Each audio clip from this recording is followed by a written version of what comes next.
Okay, so again, as I was saying earlier, Windows 11 has kind of screwed up everything. It reset things in VTube Studio. It reset things here in OBS, apparently. So I'm having to fix things on the fly. Anyway, we're just gonna start over. Hello everyone. I am going to be streaming Xavier's Myth today. I was able to successfully get one of the cards. I'm waiting to see if I can earn enough diamonds to get the second card before paying any money for it. Um, so we're gonna do this part first room, Everlost. This is a series of short vignettes that take place between the Myth Memories storyline, and then we'll go to the memory itself. So, take two. Here we go.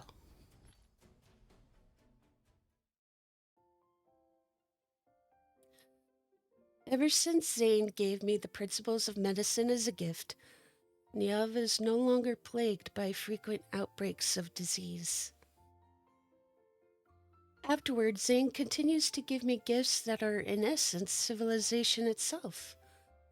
And so Niamh is no longer shrouded in darkness as it enters an era of growing prosperity and glory. The tension that existed between Zane and me, when we were always on edge, ready for conflict, has long since disappeared. We now completely trust each other. Also, quick thing, I've linked the GoFundMe for my cousin Allah. If you could donate, please click the link I have pinned in the chat. I do also have the tracker widget, as you can see. Stars shine in the night sky, and moonlight gently bathes the quiet streets. After pushing the last overly energetic sheep back into the pen, I look at the little sheep running around and frown. Locating these sheep in the valleys outside the city wasn't difficult. The troublesome part is, the time I finish shearing all their wool, the morrow will have arrived. I should have asked Zane for his assistance.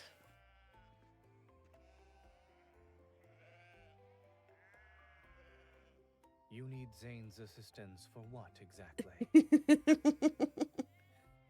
Hello, handsome. Why are you... Someone was awake in the middle of the night, and she grabbed her sword before leaving in a hurry, looking all fierce. I'm here to see what you were up to. They're the rambunctious ones here. I point at the sheep in the pen, who are charging and restlessly bumping into the wooden fence. I was outside the city this morning when I heard a young shepherd crying. The shepherd said the flock was lost and the wool wouldn't be delivered to the weaving shop in time. In other words, a passing deity heard the prayers of her people. Mm-hmm.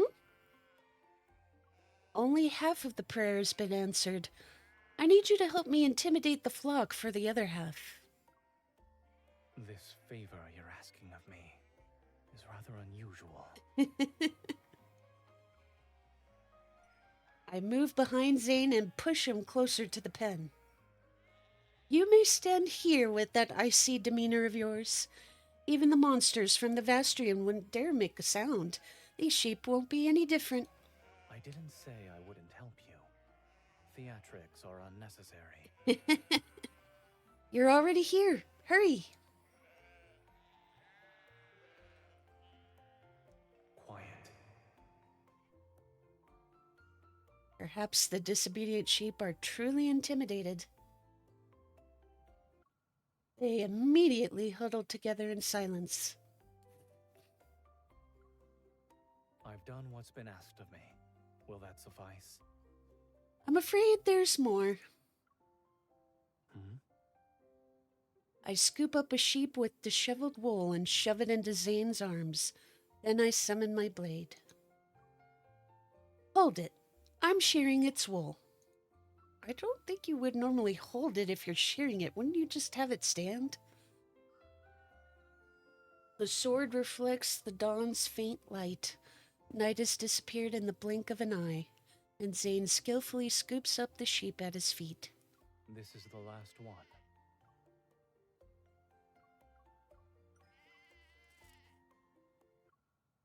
blade glides past the sheep, yet the thick clump of wool remains. Huh? The sheep, having escaped its fate, struggles. Zane bends down to release it.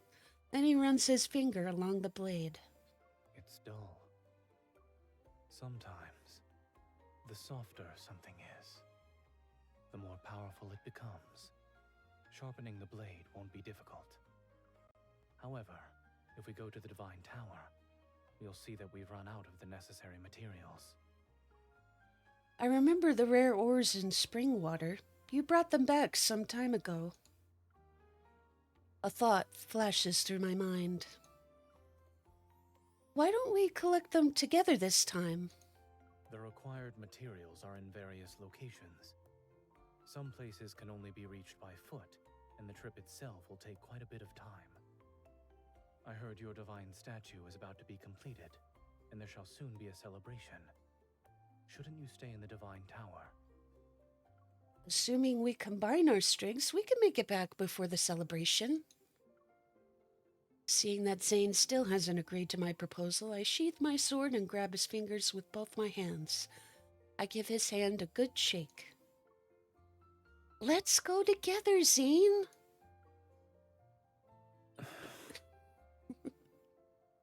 Let's go together. So even the goddess can resort to such methods to ensure she gets her way. I let go of his hand, stand on my tiptoes, and raise my head to be even closer to him.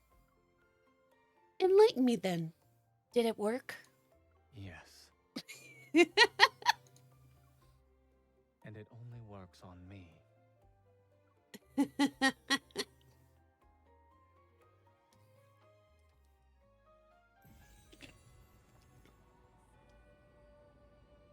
All right.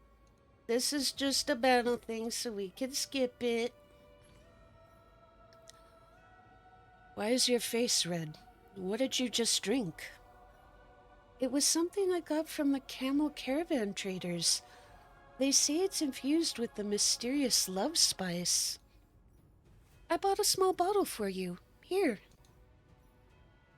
Love spice. What is its purpose? They say it makes you radiant. Also, the person you like shall love you more. Spice is effective for that first part. Judging by its scent, it's simply a pungent spice that promotes blood circulation. As for making the person you like love you more, I don't think you need any help with that.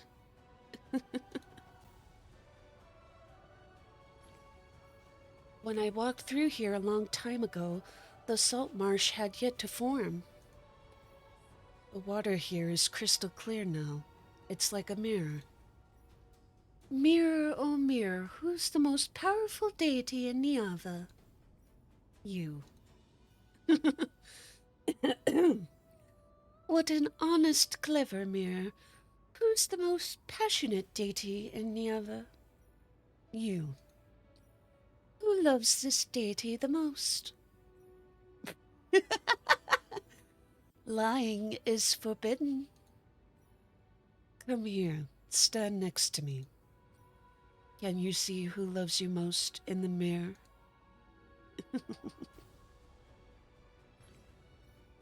A certain person seemingly can't walk past some ripe dates. What do you mean by can't walk?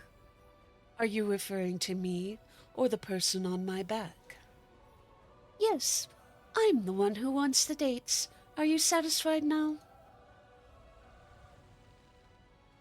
What's funny is the first time I was doing this, I worried there was something wrong because it felt like it wasn't pulling them at all. But you have to apparently pull really far to get it to start moving. Like, I swear, these are like elastic.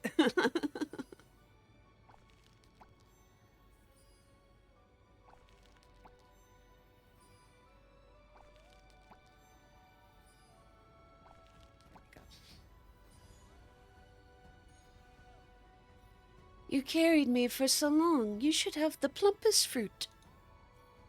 Your people will offer the finest goods to the goddess they cherish the most. I will as well.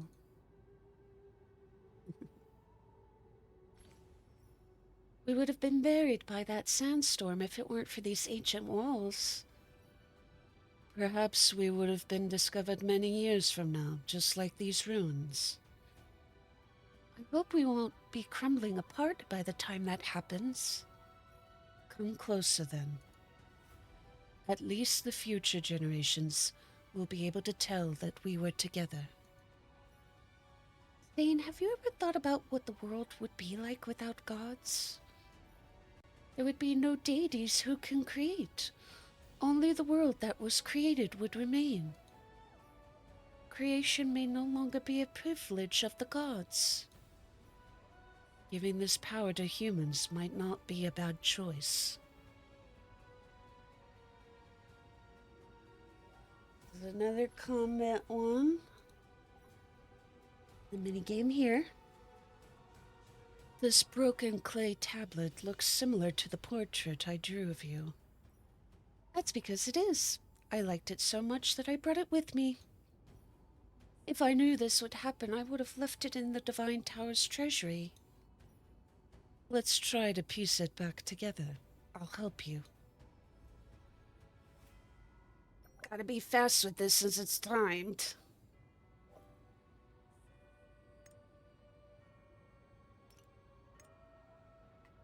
Where's the bird? Where's the bird?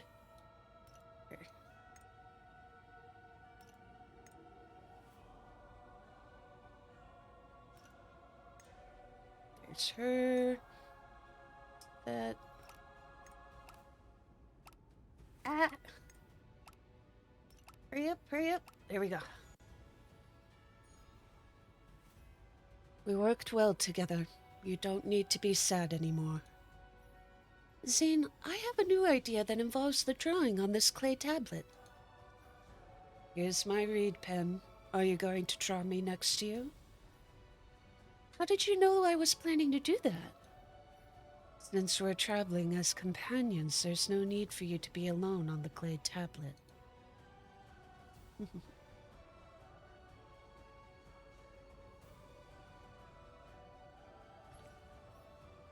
It's cold. Thank you for sharing half of your camel cloak with me. Why don't you tell me a tale in return? It isn't my forte. The storytellers in Niava all start with once upon a time there was a tower. Understood. Once upon a time there was a tower, and inside this tower was a young woman who traveled all over the world. In fact, she visited many worlds. And then? And then she was injured. A singer who owned a 16-string instrument saved her. They spent their days and nights together and gradually developed feelings for each other. Hi, Cole. Will she stay in that world for him?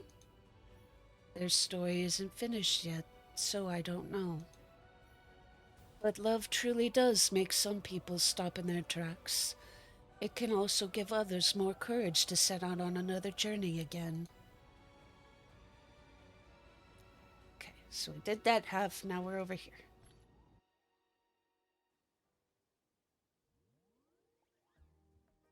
Rare and precious minerals are essential for whetting my sword. Moreover, blade tempered with the waters from the Malokwa spring shall make my blade 100 times sharper. Hi, Cole. Buddy. Cole is being a little baby right now. Hi, Cole. Are you bored, Cole? Poor kitty. Mwah. Can sit here since I'm not needing the mouse. Okay. Move this. Okay. The Malokwa Spring lies deep within a hidden, lush forest and takes us several days to reach it.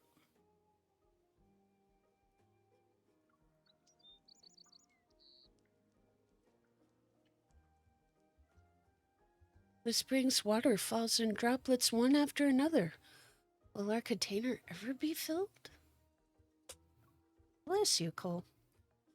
Taking the clay jar from Zane's hands, I position it as close as possible to a small opening in the spring's stone wall.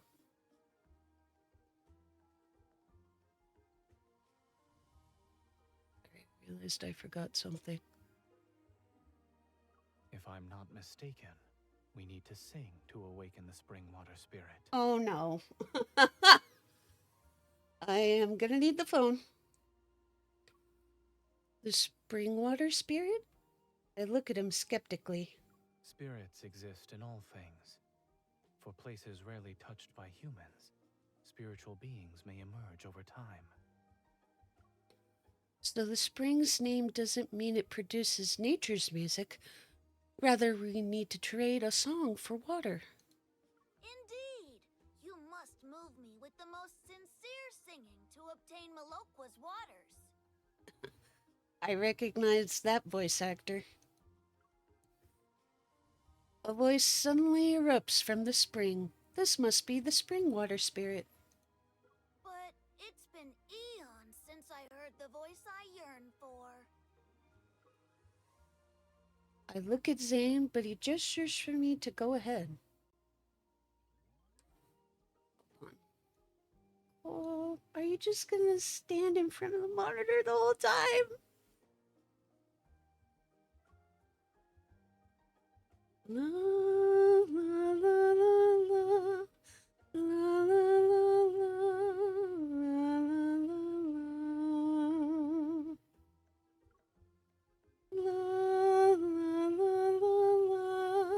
la la la la la.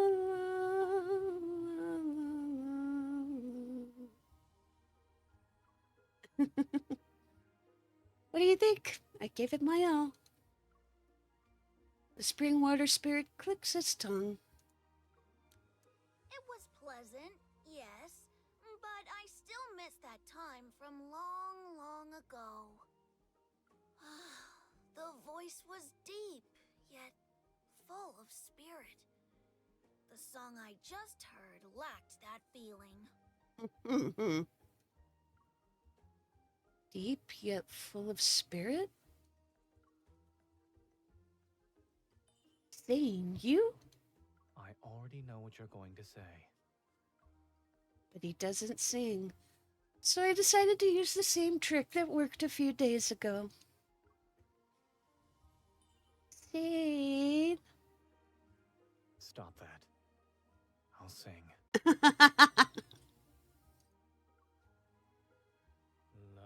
la la la la la la la la la la la.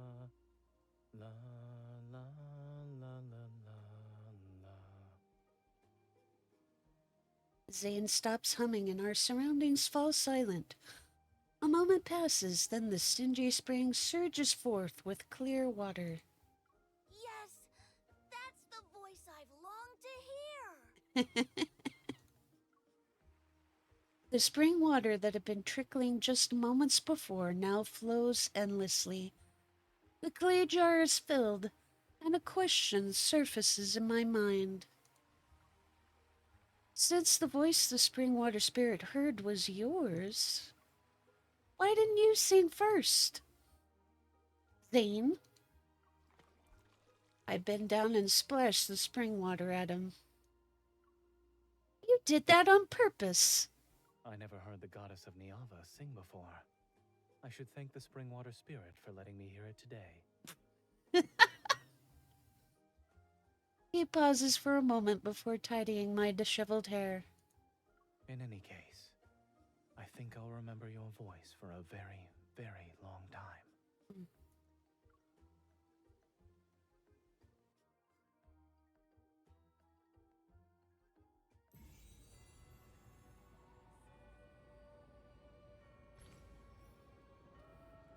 The protective charms at this stall look rather crude, and they seem different from the ones in Niava. Are you certain? I brought one from the Divine Tower. We could compare them. Now, this is a spot the difference minigame. Yep, there's that. Symbol is different. This is different. What else was there? Oh, this band is different. And the crack. There we go. You have a good eye. However, whether the charms are real or not doesn't matter much. Yes, as long as the blessing on it is genuine, that's more than enough. Anyone who wants a protective charm must be seeking divine protection. In that case, I'll bless it with you. Oh, why are you twitching your tail like that? Okay, we'll do these two and then we'll go along this one. You've already tried using several different divination materials. What have you discovered? Considering how much you love sweets, your teeth are going to get worse. Then why don't I help you do some divination? What do you see? The result? Your divination is inaccurate. If you become a fortune teller, your prospects would be dim. I've told you this before, Zane. Mouths are for eating, drinking, and... How strange. What else can they do? I can't recall. Do you remember? They can be used to say kind words. Oh, so you do remember. I also remember that my mouth can be used to kiss you.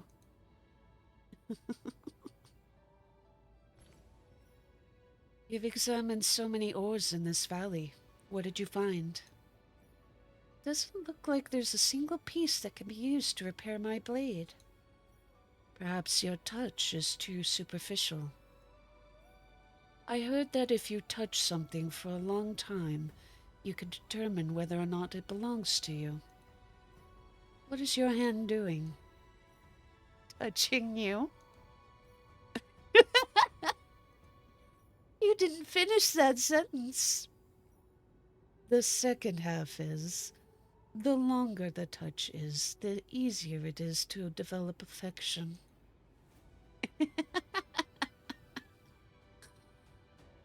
Why can't I row anymore? We're in the middle of the river. It seems some legends are true. Every boat that passes through this area sinks to the bottom. I don't believe it. With our abilities, the water has already risen past your ankles. Quick, scoop the water out. I'm afraid it's pointless. The boat is sinking too quickly. Thane, we'll hold our breath. What?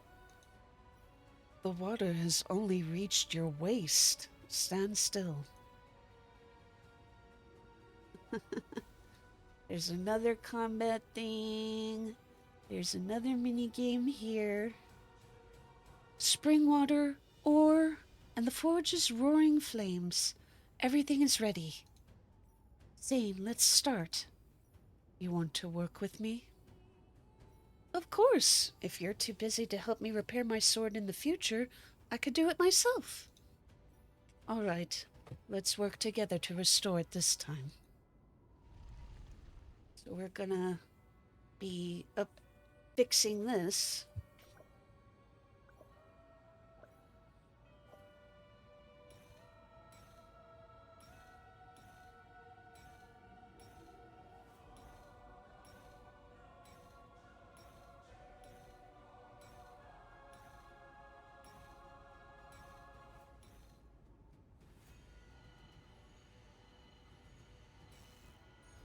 There we go. It didn't look difficult, and it actually wasn't hard. It's sharp once more. Will you still be using it to shear wool next time? I'll use it to peel fruit. You could tell me in advance which one you'd like. Thank you. If you need help with peeling fruit, you can call for Zane in advance.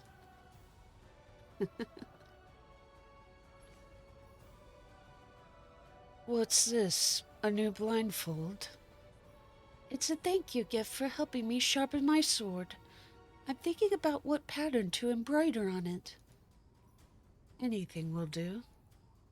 Anything? Then I'll embroider your name. It's practical and convenient. If you lose it, people will know what name to call. I won't lose it. And you're the only one who addresses me by my name.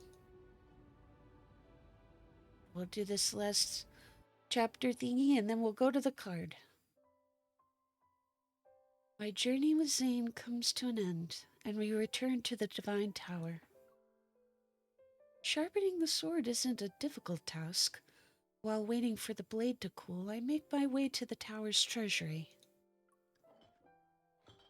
This journey yielded a bountiful haul, and the wooden shelves designated for storage are quickly filled up with the bottles and containers I brought back.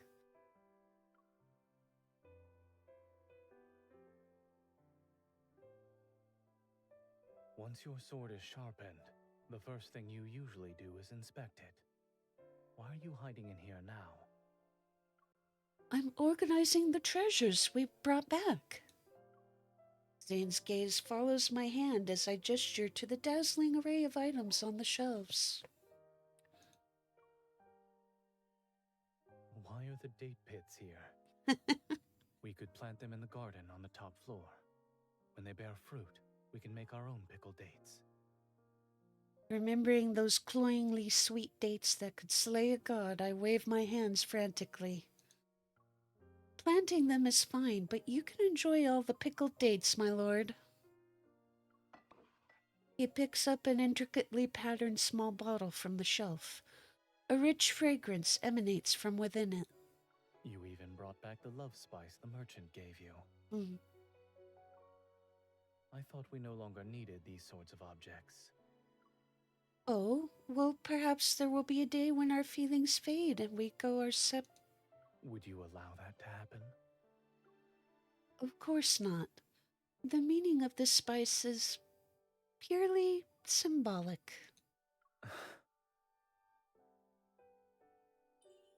Using Zane's hand, I put the spice back on the shelf. Then I poke his chest. Zane, our journey together. Don't tell me it lacked beautiful memories that aren't worth keeping. After thinking for a moment, I add more to my statement. Especially since they involve you and me. Follow me.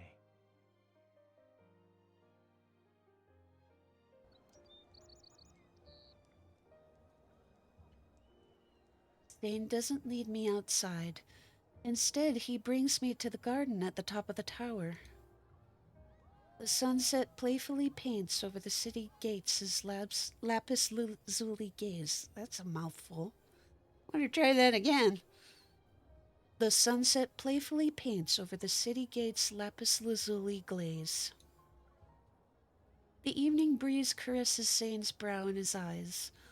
Although he senses my gaze, he doesn't look at me. Didn't you ask if I had kept any memories from this journey?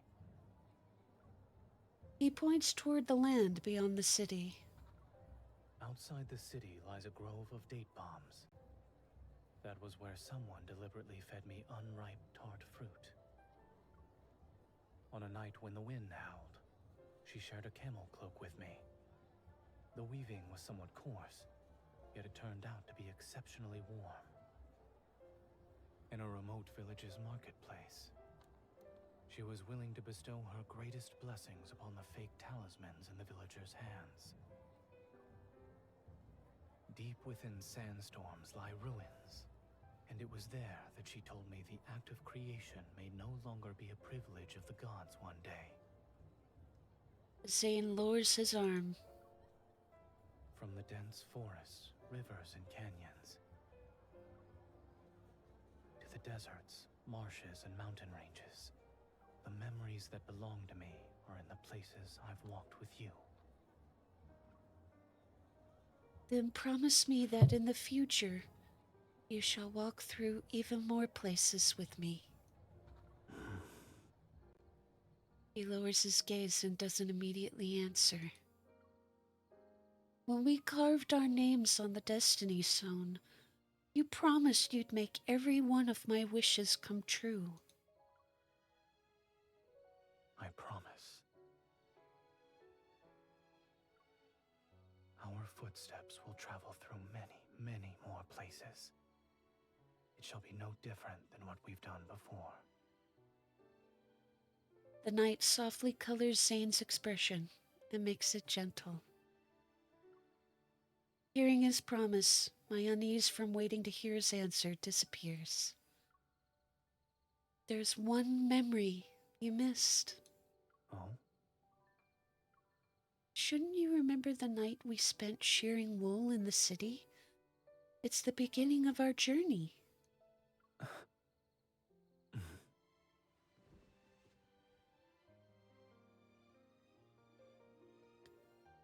Houses throughout Niava light their candles. Each speck of light is like scattered starlight floating on Ertama and Inger. As I'm pulled into Zane's embrace, a poet's familiar chanting drifts in the distance.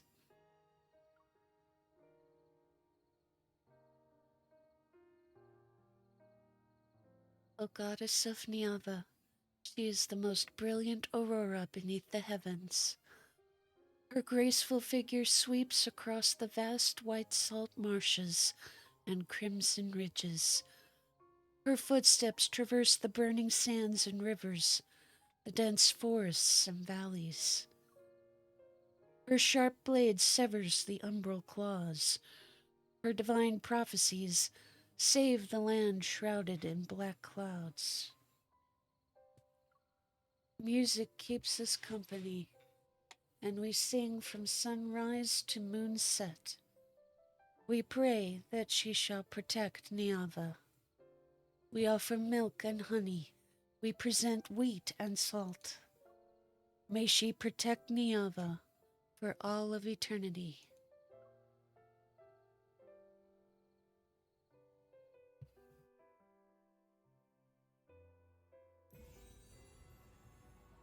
And there's all of that.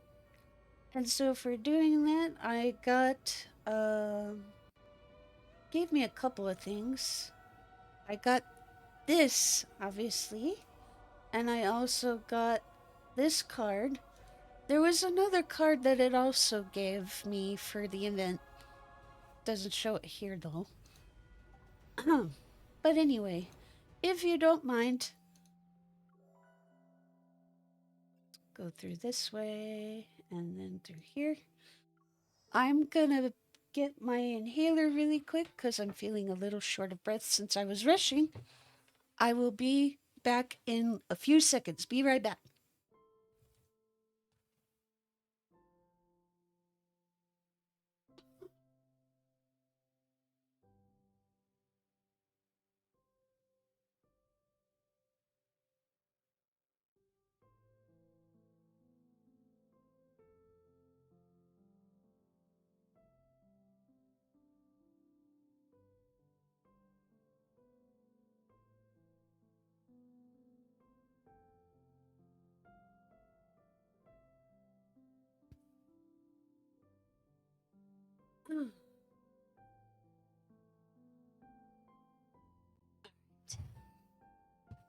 Oh,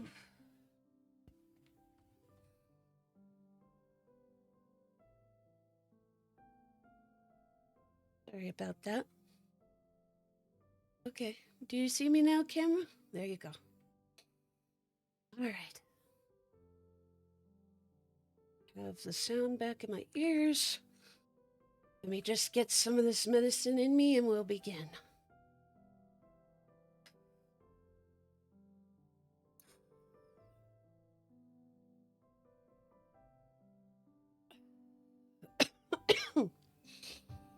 Yeah, my allergy shot is due, I think, so my asthma always gets worked up before my next shot. I'm sorry. I did take medicine this morning, but I think because I was rushing, my heart rate got worked up and that just made me short of breath a little bit. One more puff.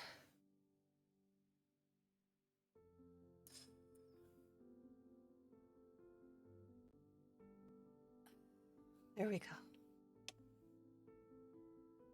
And we will get a sippy for the throat. Wakey, wakey. There we go.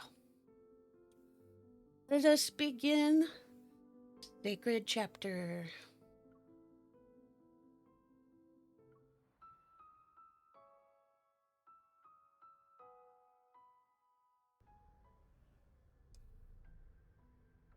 Cold, mysterious, and desolate. Between the skeletal, jagged mountain ridges, 7 colossal gates rise in layers. They reach for the heavens. Here lies a forbidden realm where even the dead may not tread, and at the end of seemingly frozen time, it welcomes its first visitor.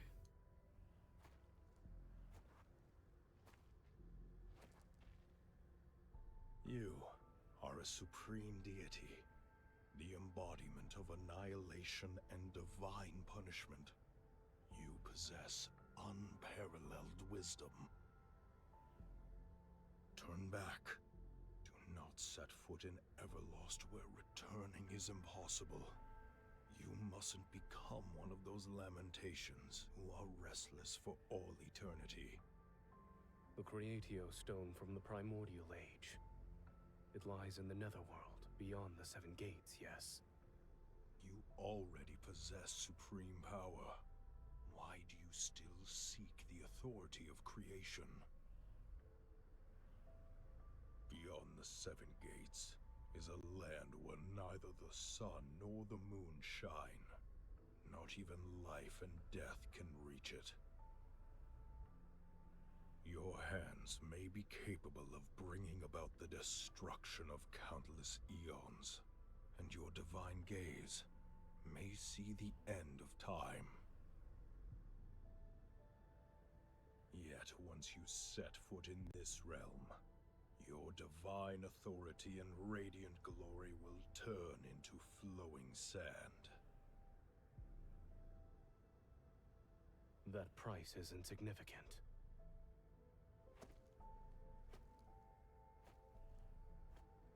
Sounds like Zine is willing to sacrifice himself to do this. His steps no longer falter. The god crosses the threshold of the first gate and allows the surging waters to devour him. In boundless chaos, time and space whirl and surge. Only an amber-like world remains, nestled within the barely perceptible crevices of the void.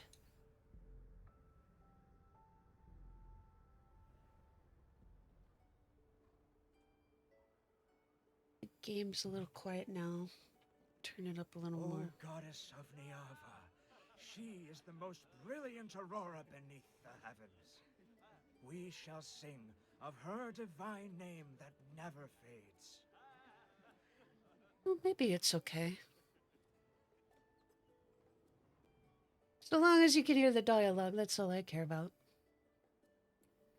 Bricks glazed in dark blue form magnificent, beautiful city gates. They welcome countless worshippers who are here to pray and make offerings to the goddess. The poet plucks the lyre and sings. Accompanied by music, offerings flow like an endless stream into the tall, magnificent divine tower. Bricks of mud form her body. Her eyes were created from the purest lapis lazuli glaze. Urtama, Ingar, the beautiful twin rivers are her flowing hair, while the riverbank's glimmering jade adorns her neck. She wields a colossal blade to cleave mountains and strike down the monsters to keep them in check. Humans emerged from cramped caves and built houses in the divine tower. They lived under radiant sunshine.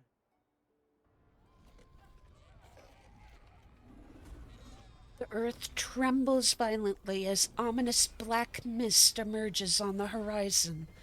Its menacing claws stretch toward Niava. In the blink of an eye, dark, heavy clouds fill the sky. Fierce gales whip the river water into turbulent waves. It's from the Vestrian! Run, everyone! The monsters have returned! Chaos erupts at the city gates as people scatter in all directions. They flee to take shelter. Goddess of Niava, please accept our most sincere offerings and grant us undying courage. Please protect our homeland from the invasions. Lead us to new territory. No, my lyre! Stop singing! Run!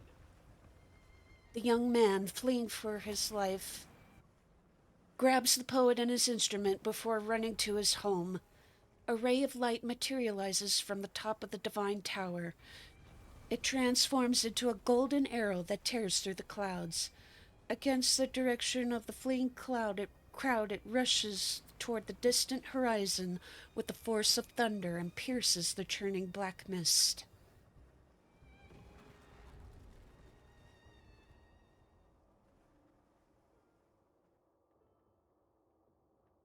The rivers Ertama and Ingar return to tranquility. Under soothing moonlight, Niava falls into a deep sleep.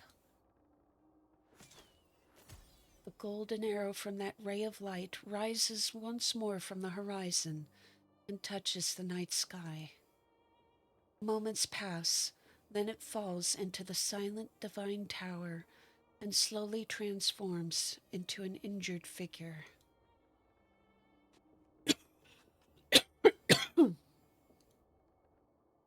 The wounds spread across my body and form eerie golden patterns.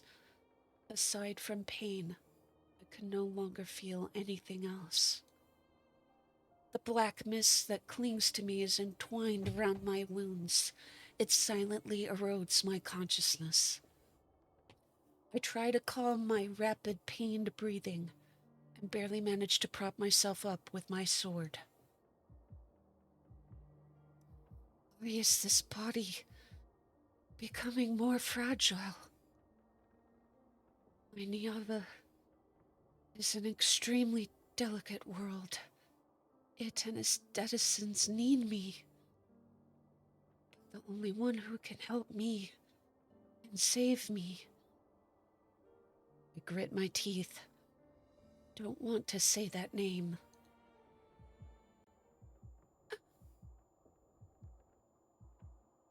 Zane. The tower is silent. No one responds. The name once familiar is stuck in my throat like a thorn. Yet it lasts but a moment before instinct for survival prevails over pride and resentment.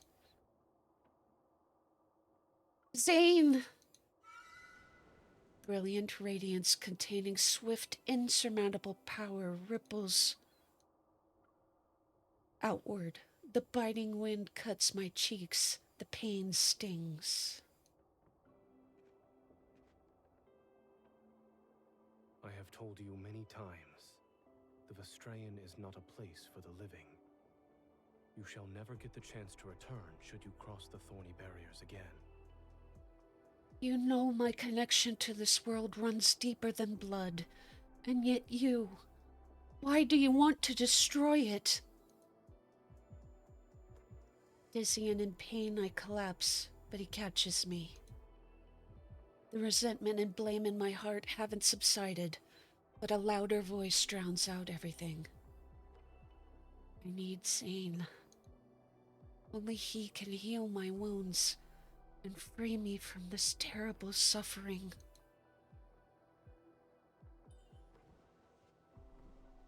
You... Even if you want to destroy Niava, you still belong to me at this moment. Obey me. I need you to heal me, now.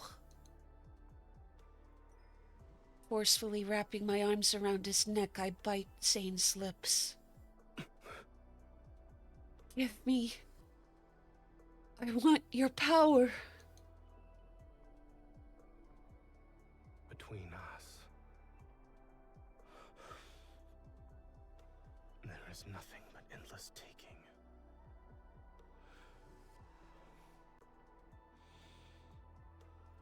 Behave.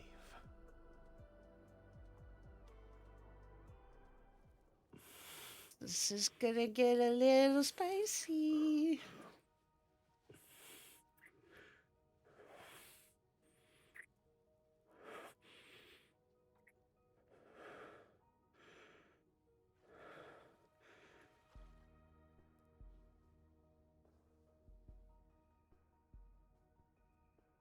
Your injuries. This is your resistance against me?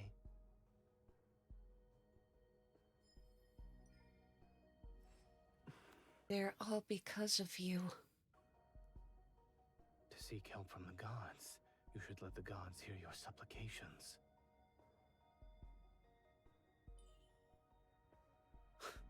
Understood. Feel this, and remember what I'm giving you.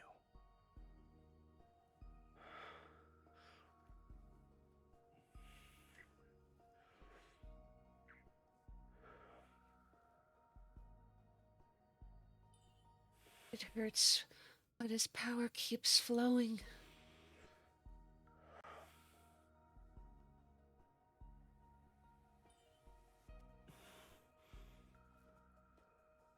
Focus.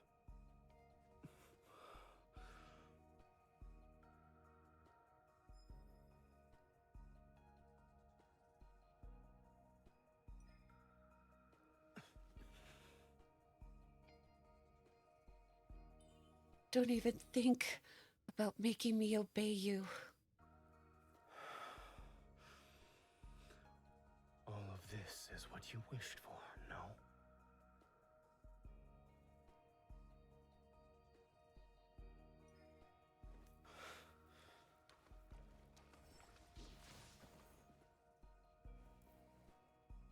The ritual won't end because you want it to.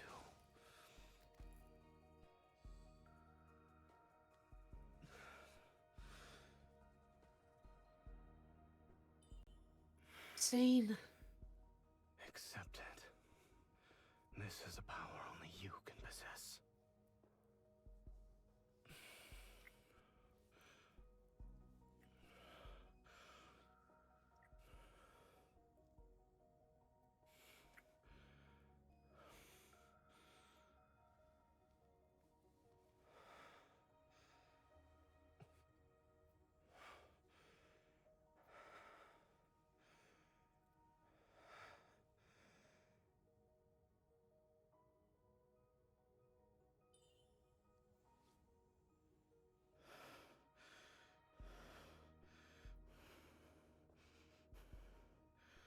I have answered your pleas and your desires, yet I sense an even deeper craving.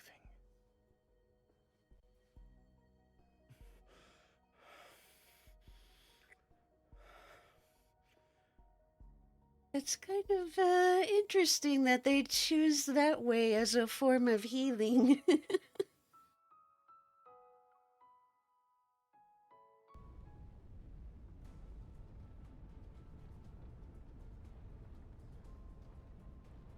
The last ray of heavenly light is about to be devoured. In this world where even death has long since vanished, the final judgment is nigh. Only embers burn as if to represent this world's final breath.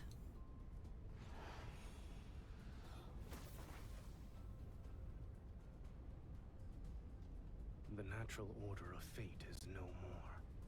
Stop clinging to what remains. The longbow is taut like a crescent moon.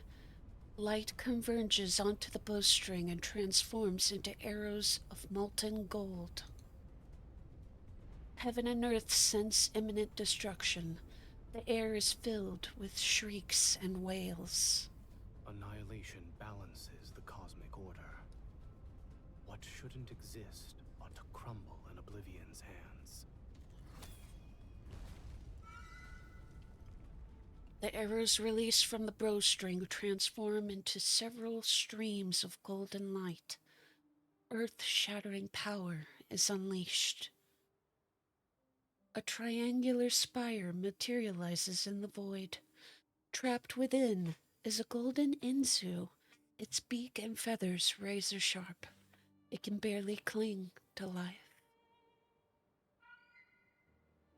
Be gone.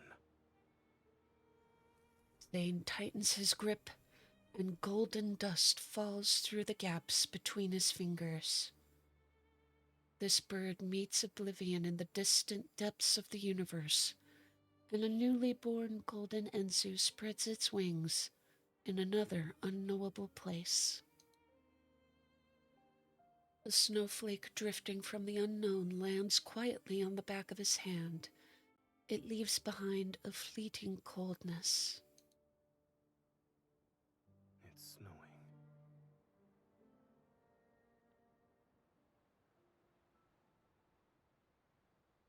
snowing.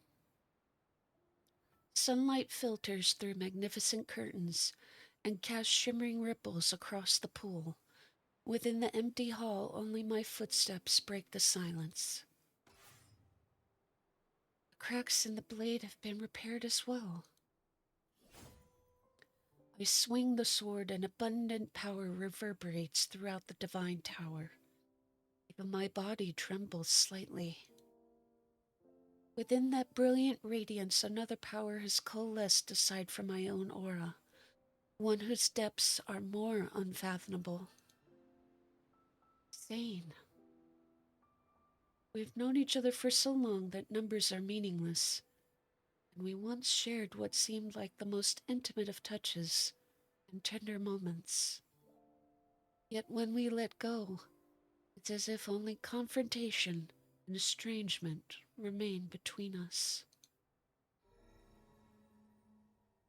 I turn toward the golden spires standing serenely in the depths of the divine tower. The Angler Spire, containing all the universe's realms within, is the divine artifact Zane treasures the most. Several golden Enzus, their beaks and feathers sharp like knives, circle around it. Another one flies in and disappears in a golden glow.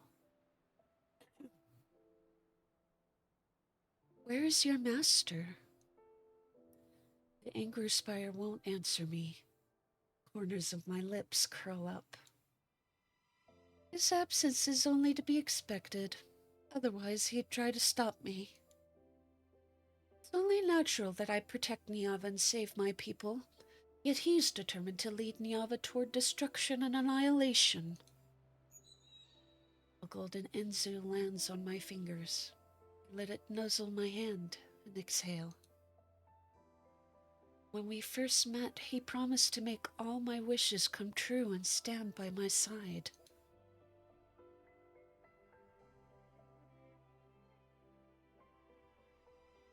Long before the first grain of sand appeared in the Hyart Desert, before the first raindrop fell in Urtama's riverbed, my feet had already touched Niava's chaos and dust. All grew under my gaze and touch, and people learned to survive by following my divine edicts. I guided them to build their homes, and I severed every monster's head for them. They devoted everything they had to worship me, and used the most noble word in their hearts to address me as goddess. An omnipotent guardian. Perhaps this is what it means to be a goddess. For a very long time, I do everything within my power to protect every sunrise and moonrise in Niava. Until I met another god.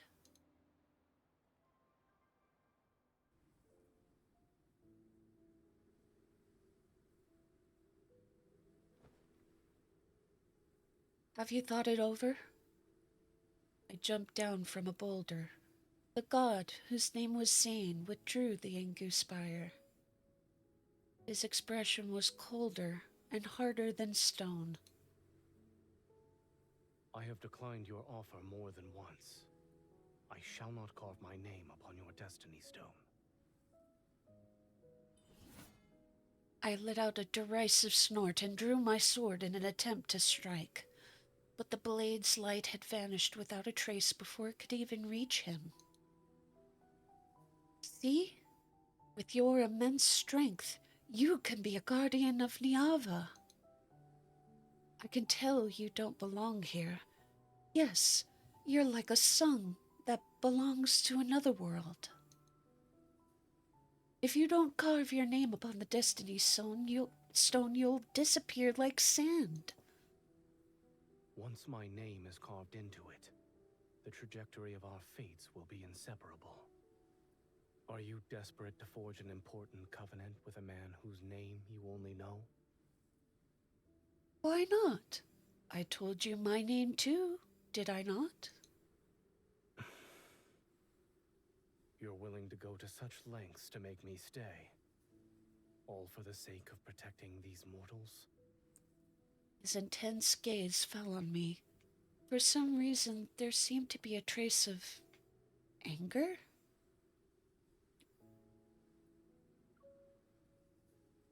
That's not all. I have other reasons, such as... I looked at him and appreciated his appearance. You're handsome. Having you by my side would brighten my day. All I need to do is glance in your direction. Well, now will you accept my offer?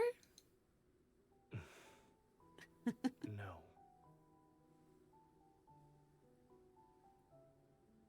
He turned, walked away. Stop following me. Hang on. He turned, walked away, and left behind a cold warning. Of course, I had no intention of listening to him. In this land, people passionately pursue what they desire. All of Niava belongs to me, and Zane will be no exception. He's standing in the same realm as I am, after all. Before I could catch up to him, an unexpected battle left my body severely damaged, like never before. It was also then that I realized my body would deteriorate because I fought. There would be a day when I would perish. And Zane was actually the only god who could provide me succor.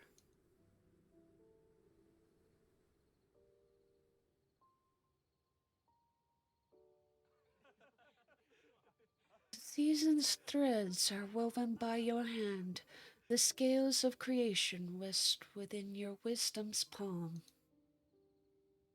I leaned back on the rattan bed and stared at the distant firelight and crowds, while humming along to the hymns that drifted over intermittently.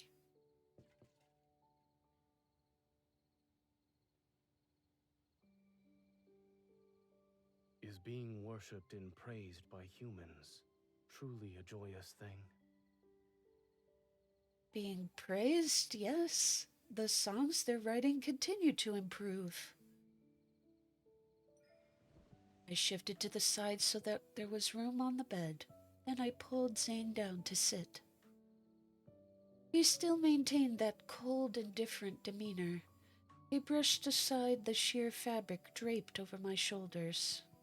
You're willing to risk your life in endless combat just for insignificant praises. Zane, are you saying this because you don't like my people? Or are you concerned about me? Neither.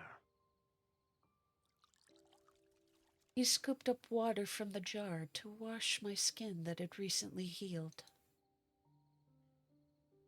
Then why did you rush into that black mist to rescue me?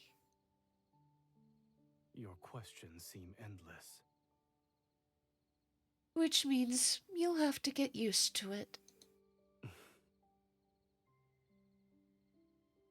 Although I was concerned about the black mist that appeared, I decided to focus my efforts on convincing Zane to stay. He possessed power that even I could not match, and he could heal my body. I couldn't let him slip away. Shouldn't you reconsider my offer? We're more than strangers who know each other's names now. I gave him a meaningful look. When he had healed me, I had been somewhat unconscious. However, I remembered more than he thought. I don't need you to care for me. I grabbed his hand and sat on his lap. According to Niava's laws, you belong to me. You have no right to refuse. Do I look like someone who follows those so-called laws? I smiled and kissed his eyelid. You can push me away. You don't know anything, yet you dare to open your mouth. Although he remained calm, his gaze was reminiscent of a deep pool where dark torrents surged beneath the surface to warn me. Let's assume the final outcome of us being together is eternal separation, or even obliteration. Would you still accept it? You and I haven't even experienced a beginning. Why are you already thinking about our ending? Being afraid of a future that has yet to occur is a waste of time. Betrays our true feelings. Then enlighten me. I'll lend an ear to your desires. Give me your fate. Give me your name and your fate. I recalled the vows people typically said when proposing and hastily picked one. I swear in Niava's name that I shall be unwavering and everlasting. There won't be any regrets. Your vow is rather ordinary.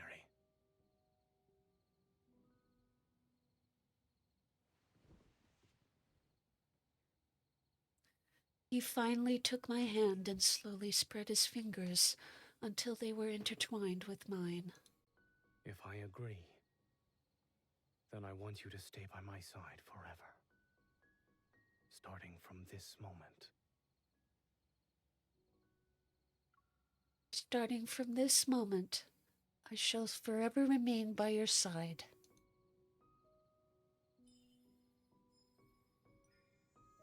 Within the brilliant golden glow, my God responded to me. Our names will be carved together. From now on, I shall ensure your every wish comes true.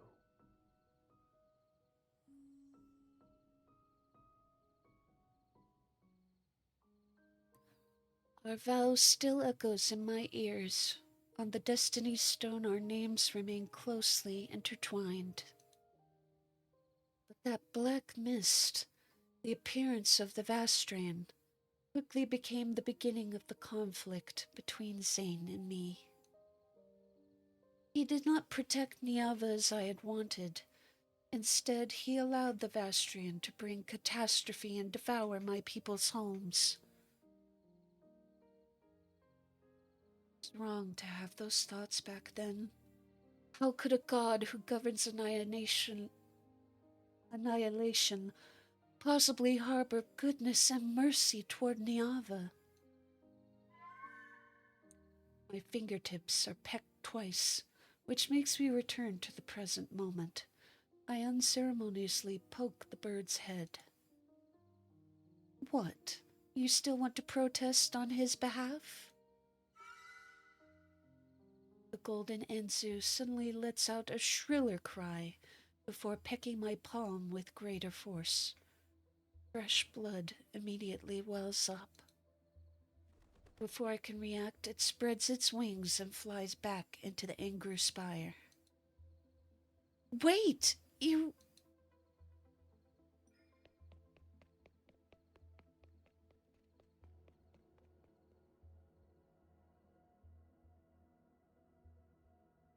In this empty, ethereal space, golden light flows like a river. It constantly shifts into intricate patterns. I'm inside the Ingru Spire? The golden Enzu. My instincts make me immediately chase after it. Yet when I finally see it, I watch as it plummets into the void and fierce flames erupt where it falls. The bird is reduced to ash and smoke. A sudden sharp pain shoots through my heart, and I clutch my chest. Something strange appears on my palm. I open my hand and see the bloody marks left by the golden Enzu's beak. They dry and solidify into a crack across my palm.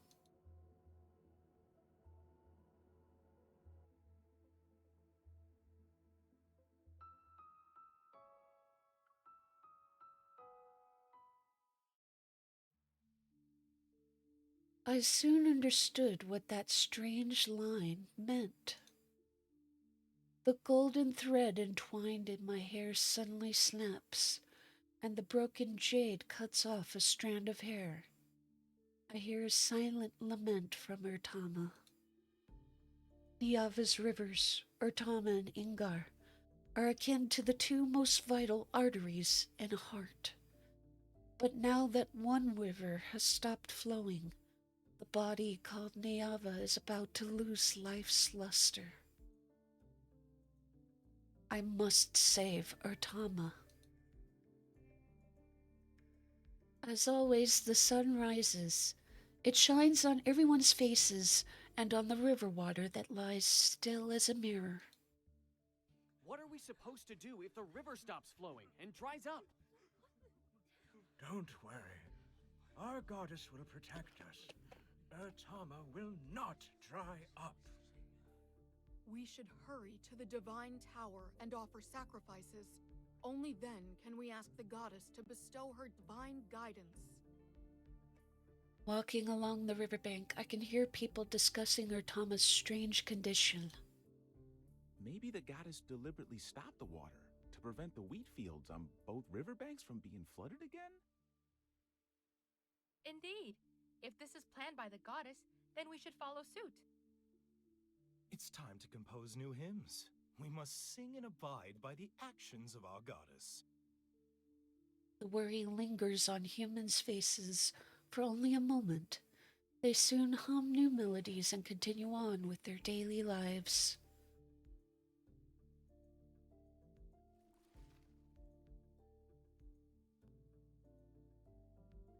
I stir the river water. Ripples spread across the surface, but they vanish in the blink of an eye. Disappearing too swiftly, this matter isn't simply a problem with the river's flow.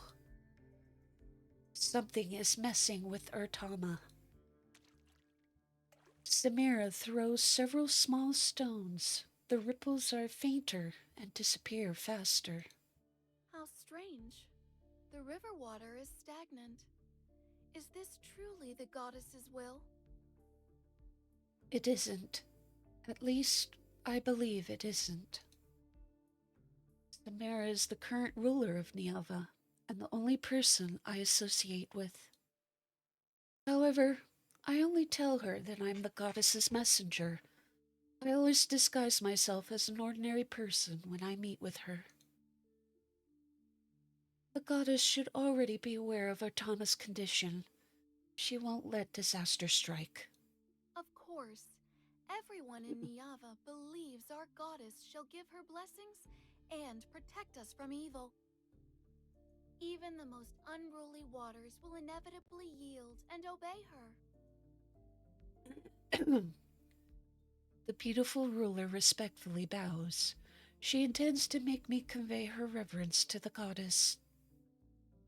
The mischievous mirth I know so well appears in her eyes. I wonder, how is our goddess?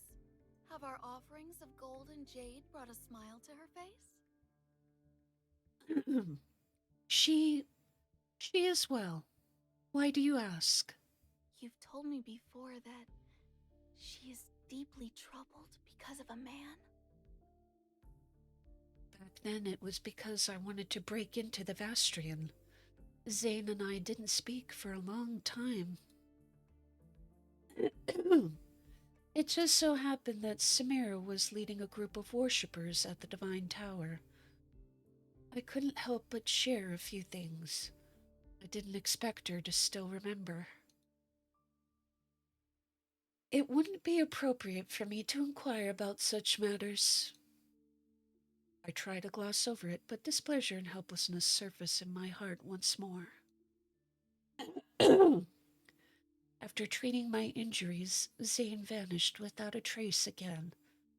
And at some point, he also took the Ingru Spire from the Divine Tower. He certainly returned to the Divine Tower, yet he won't even see me. How infuriating. But I'll admit I've never truly understood him. In addition, I even know less about what he wants me to do. That man must be exceptionally outstanding to win the goddess's favor. Beautiful roses always have sharp thorns, but everything under the heavens belongs to our goddess.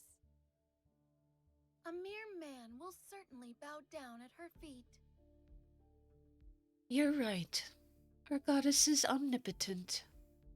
She will never admit defeat in front of him.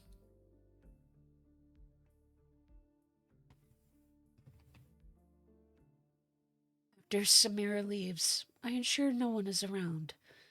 Then I cup a handful of river water and blow on it. The water in my palm floats into the air strand by strand. They unfurl into a flying carpet that's as soft and crystalline as a cloud. Take me to the upper reaches of Artama.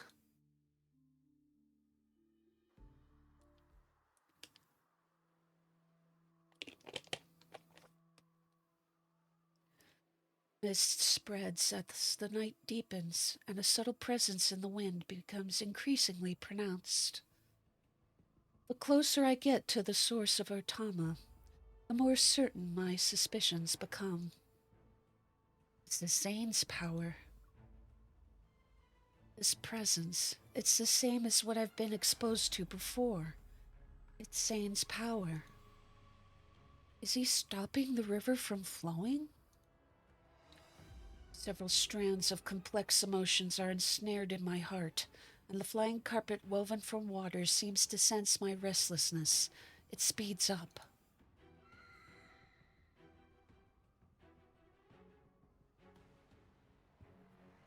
Suddenly, the river's surface, shrouded in mist, is slashed by golden blades as several golden Enzus soar.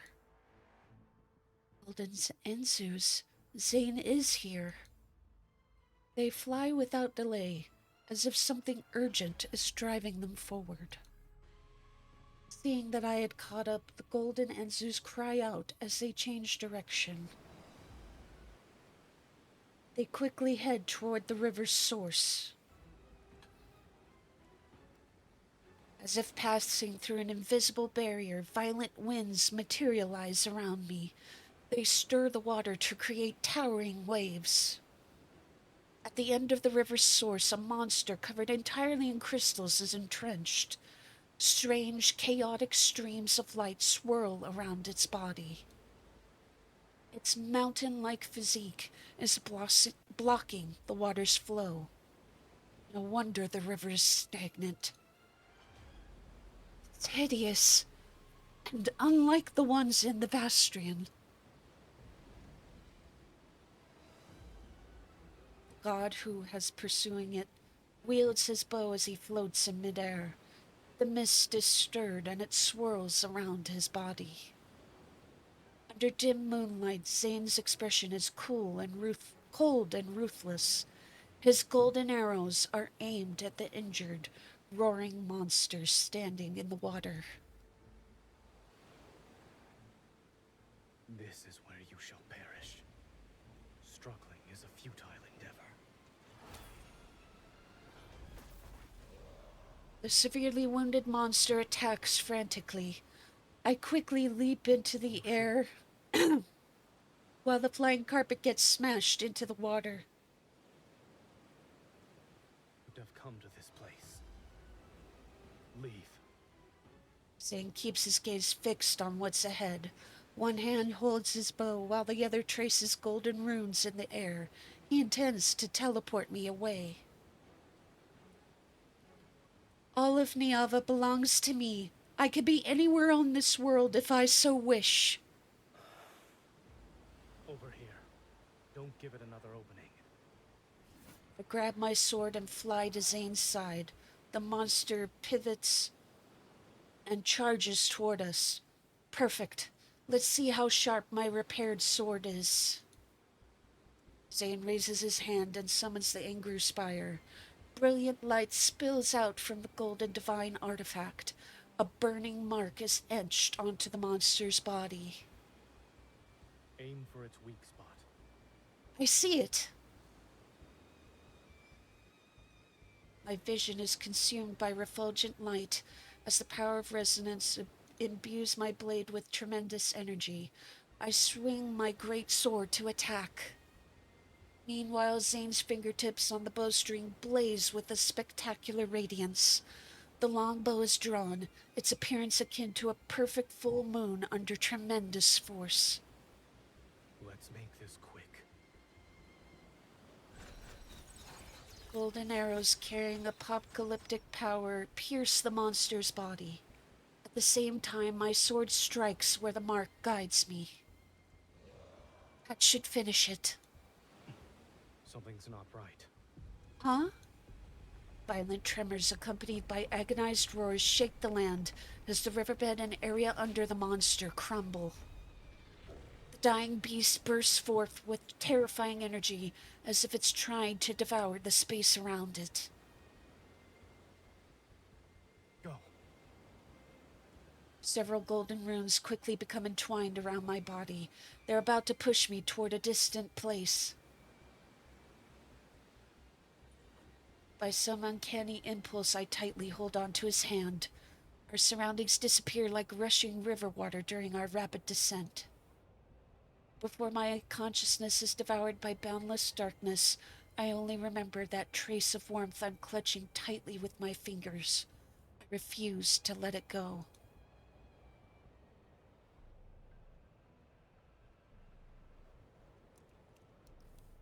Bone-chilling coldness washes over me again and again. I curl up. In the cracks between the universe and time itself, golden eternity's gaze lands on me.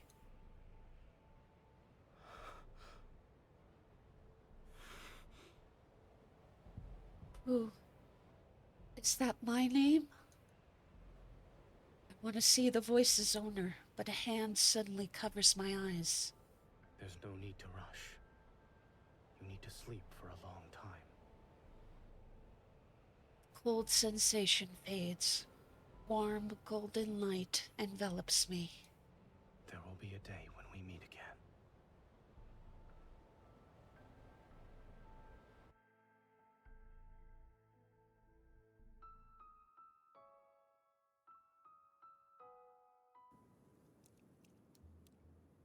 Warm liquid is splashed onto my face.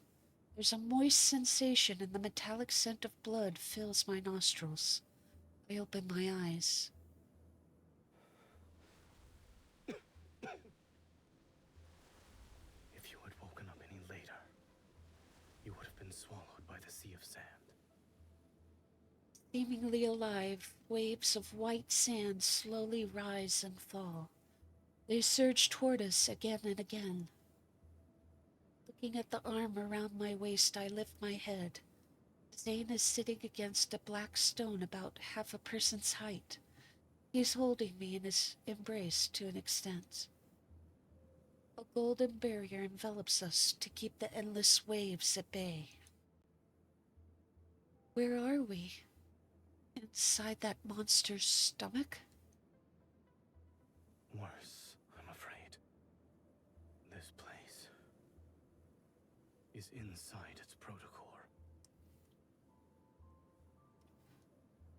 What's a protocore? You can think of it as its heart. devours us and absorbs enough power, that monster will resurrect itself. We can't let it do as it pleases. We must get out of here as soon as... A sticky sensation on my palm makes me freeze. I look at the wounds covering Zane's body. A moment passes before I tentatively reach out. It's blood. You're not mistaken. Are you actually injured? It's not an illusion created by the Protocore? My injuries aren't serious. But his blood continues to fall, and the golden barrier starts to waver. Zane, who has always been invincible and all-powerful, is actually injured. Take off everything you're wearing.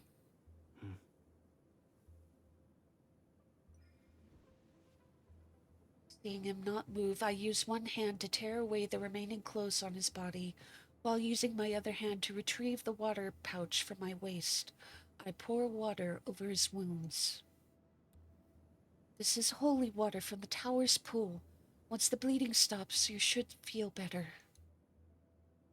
He lowers his gaze and watches me wash away the bloodstains and dirt from his body.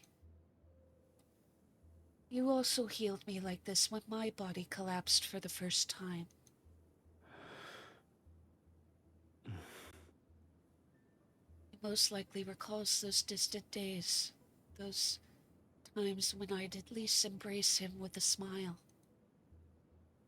I was gentler than you in your current strength. You have more words that will incur my wrath? I don't know what I could say that wouldn't make you angry. I let out a soft hum and grab his hand.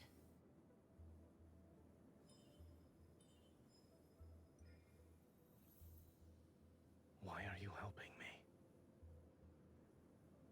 When you were fighting that monster, you set up a barrier to defend the village by the riverbank, correct? The river water stagnation isn't related to you. You helped Niava, so I will help you. I release his hand and notice something unusual. I gave him a large amount of power to heal his injuries, and my body doesn't feel any discomfort.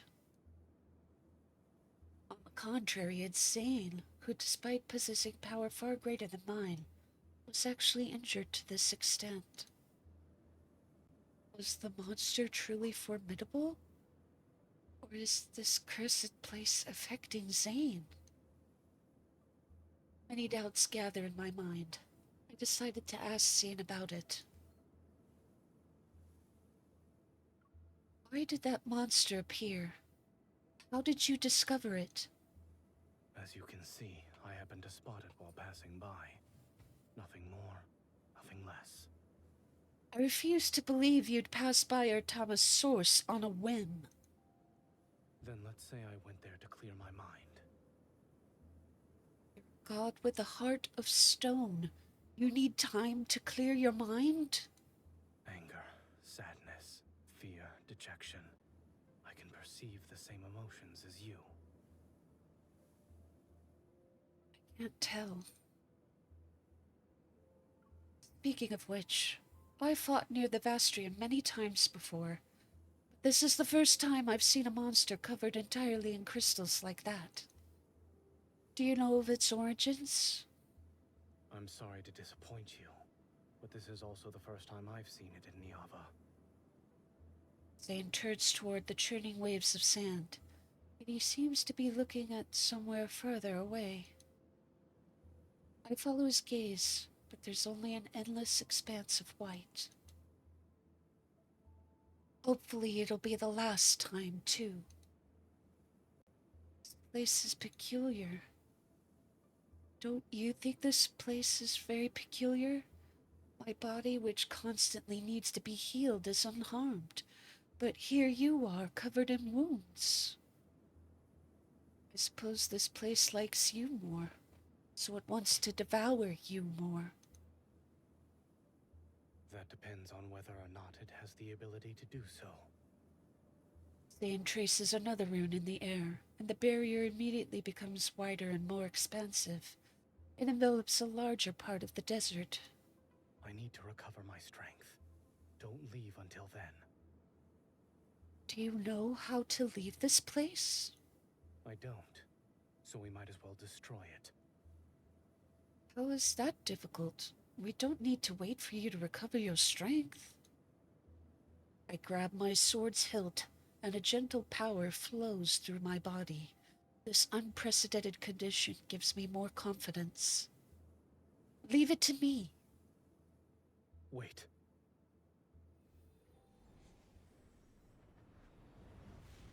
I stand on my tiptoes and immediately transform into a golden arrow. I swiftly ascend toward the night sky that's as black as ink. One moment later, Zane watches the golden arrow fall like a meteor. It returns to his side and transforms into a figure he's most familiar with. Dust and sand swirl.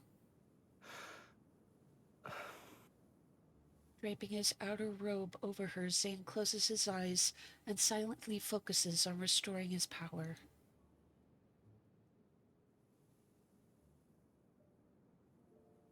Zane spends the day meditating to heal his injuries. With nothing else to do, I can only wander around the desert that's covered in golden light. Within this strange space, there's no distinction between day and night. The color of the sky isn't clear. There's only a faint strip of white behind the distant clouds. It could be the outline of a spire's top or a broken crescent moon.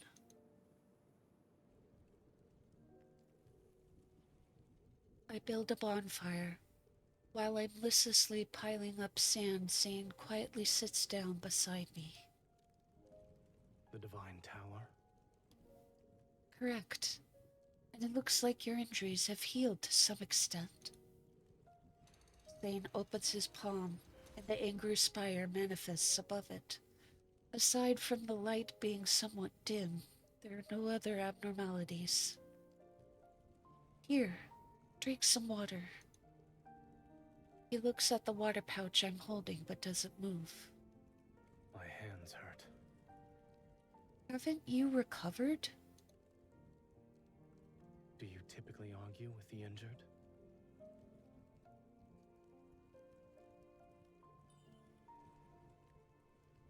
Resigned, I help him drink the water. Then I recall my harvest from the desert and pull out a few orange carrots. I could only find these.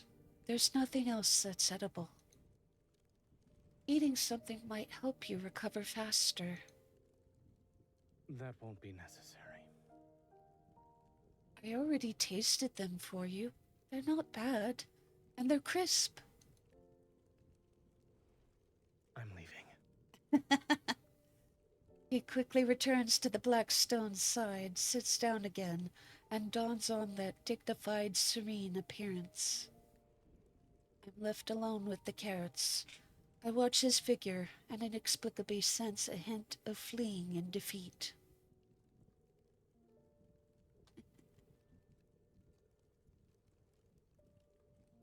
Two days later, I lose interest in sand art once I build an entire city-state out of sand. I soon find a stone slab. There is no sunrise or moonset here. Keeping track of time is meaningless.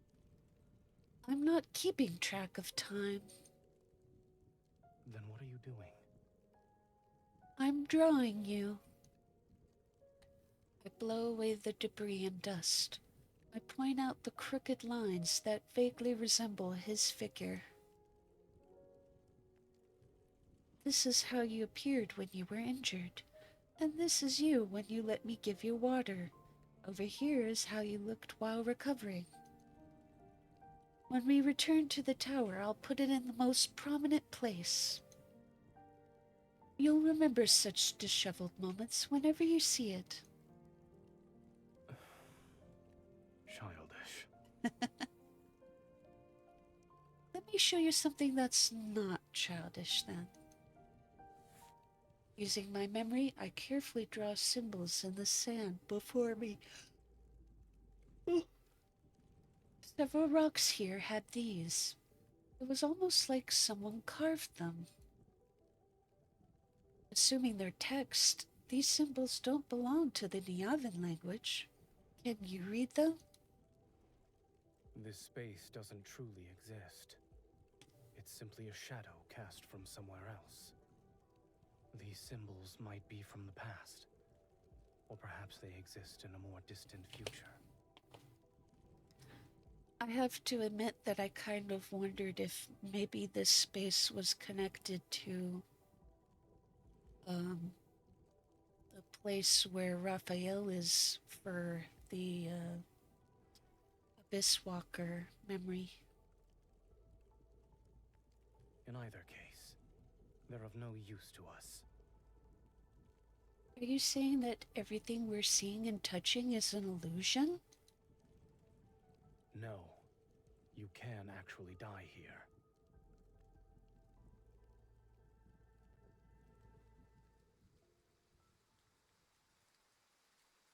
A few days later, it starts to rain in the desert. I don't like the rain. It represents rust, shapeless mud, and sometimes overflowing rivers. But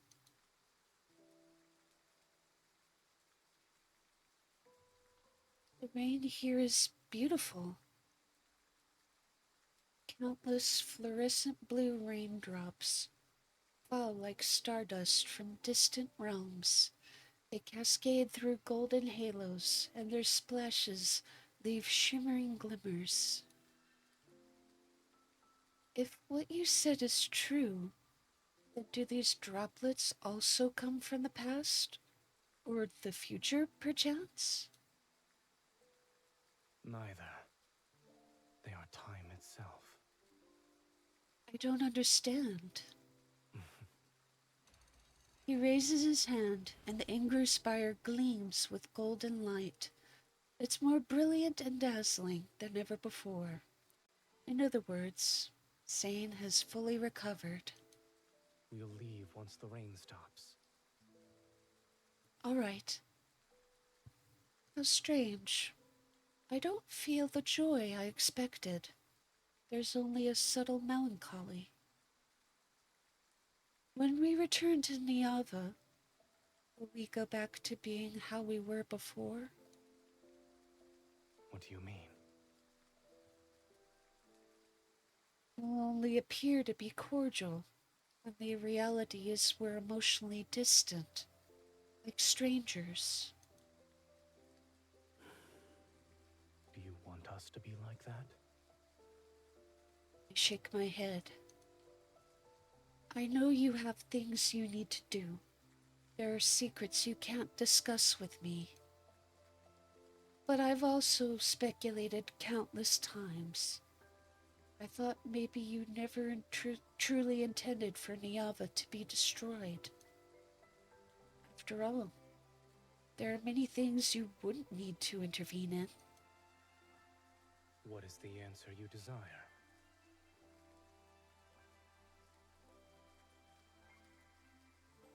You might as well tell me I'm wrong. You'll bring destruction to Niava, and always be my enemy until the end of time. Then I could steel myself to treat you harshly. Speak coldly to mimic Zane's tone. Unexpectedly, he shows a hint of amusement. I don't intend to let you fulfill that wish. I also don't want you to always be angry with me. The rain's gentle pitter-patter has ceased before I realized it. The clouds have thinned, and that white glimmer has become a little more clear. Zane withdraws the golden barrier. Perhaps sensing its impending destruction, the desert falls into an unusual silence. Go back. Niava is waiting for you. Once the last word leaves his mouth, a tiny cold droplet suddenly falls into his palm. What's that? It's snow. What's snow? I've never seen it before. Your Niava doesn't have snow. After the first one falls, a multitude of those cold, white, flower-like specks drift down. My attention shifts to this curious phenomenon as I catch the cold descenders and note their appearance. All of them look different. Every snowflake is unique. It's similar to how every person in this world is different.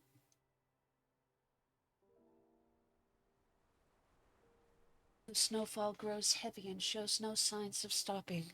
It mixes with the white sand and doesn't melt. I crouch down and scoop up a handful. Pure sand and snow. They're indistinguishable from one another. Once they fall, they're fated to melt. Everything in existence cannot escape decay and annihilation. He holds my palm, and the cold wind immediately blows away the sand and snow from my hand. But destruction is the only force that can bring about new life, yes? I catch a falling icy droplet again. Like Niava's denizens, the weeping that accompanies death resounds as a new life cries for the first time. It's time to go. The anger spire rises from his hands, its massive body settling onto the snow-white sand and manifesting a brilliant golden magic circle. As soon as I reach out, Zane tightly grasps my hand. The warmth he transfers dispels the cold from my fingertips. When I step into the Anger Spire's magic circle with him, I look back at the heavy snow that's gradually covering everything behind us. This snow is unworthy of your affection. The violent tremors and blinding white light make it seem as if the world is collapsing. Then I'm pulled into an embrace that's as cold as snow.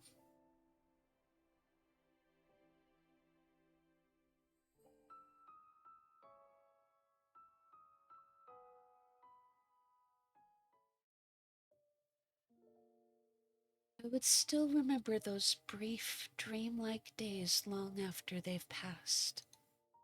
In my memories are the silvery sea of sand, the luminous blue rain, the swirling snow, and the warmth from Zane's palms and embrace. Ortama begins to flow again. People gather beneath the divine tower to thank the goddess for once again granting them shelter and hope.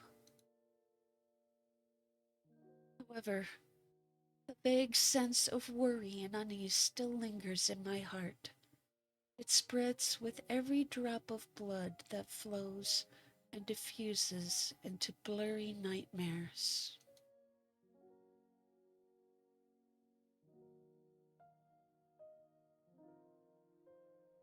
Are you awake? Yes. A ray of morning light shines into the divine tower.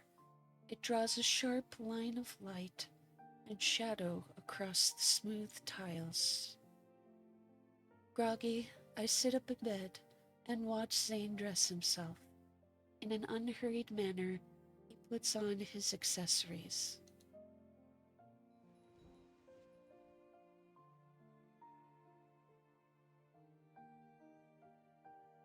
You had nightmares last night and cried out in your sleep. Is that so? I don't remember anything.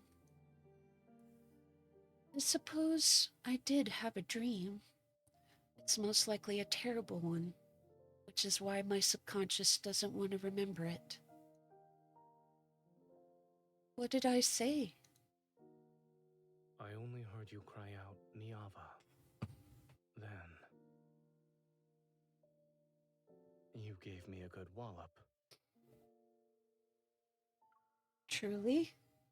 Where did I hit you? Let me see. Here. I look intently for a long time before finding a barely visible streak of blood on his neck.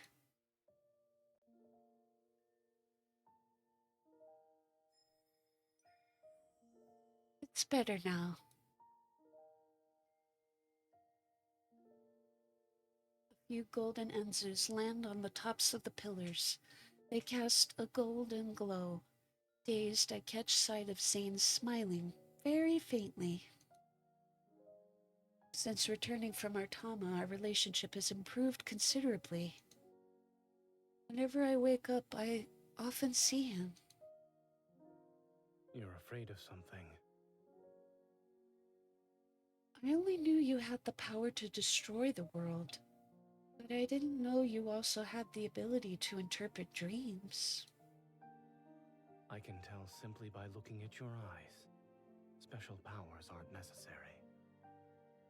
I clench my fist. The crack on my palm still exists. It hasn't disappeared, even though the river has begun to flow again. Is it possible the golden Enzu that turned to ash in the Ingru Spire represents Niava? Should I ask Zane directly? But then he'll be aware of the fact that I accidentally entered the Ingru Spire. I choose my words carefully. Zane, I remember you saying your divine gaze can see those that are about to meet their end. So, what you see currently, is Niava included? Yes. I see. I nod. For a moment I can't think of anything else to say, so I can only respond with silence. I thought you'd be furious. I am the goddess who protects Niava. If I lose my composure, then Niava's future will fall further into a pit of hopelessness. Besides, didn't you say that you wouldn't let Niava be destroyed? Can I assume that... I smile and place both my hands on Zane's shoulders. The end, you see, isn't necessarily set in stone? I'll have to be more careful with my words when you're around. But you also understand that without an end, nothing new can arise. This is the unshakable law that governs all realms. Do not even attempt to touch fate's forbidden territory. Such as the vast strain?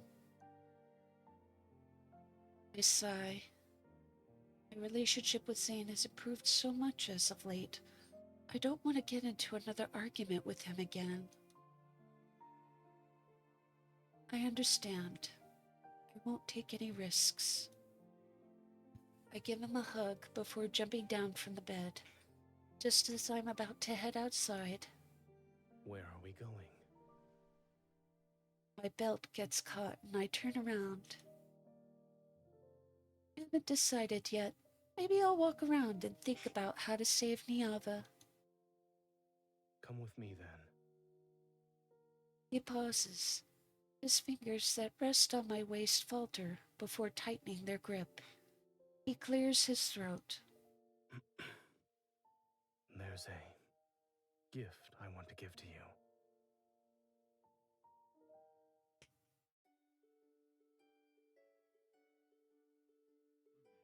Zane leads me through the city's alleys. On the streets and by the riverbanks, there are busy, ecstatic humans everywhere. Zane covers his eyes, and I wear a veil. At this moment, we're simply two lovers walking hand in hand amongst the crowd.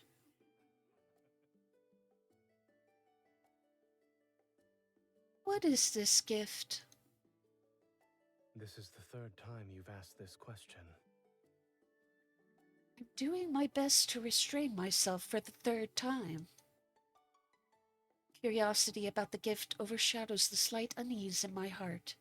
Yet what I'm more interested in is giving gifts isn't something you do. Where did you learn this from? Many humans do this. It's not hard to learn. While speaking, he walks to a wooden stall and lifts the grass cloth curtain that provides shade.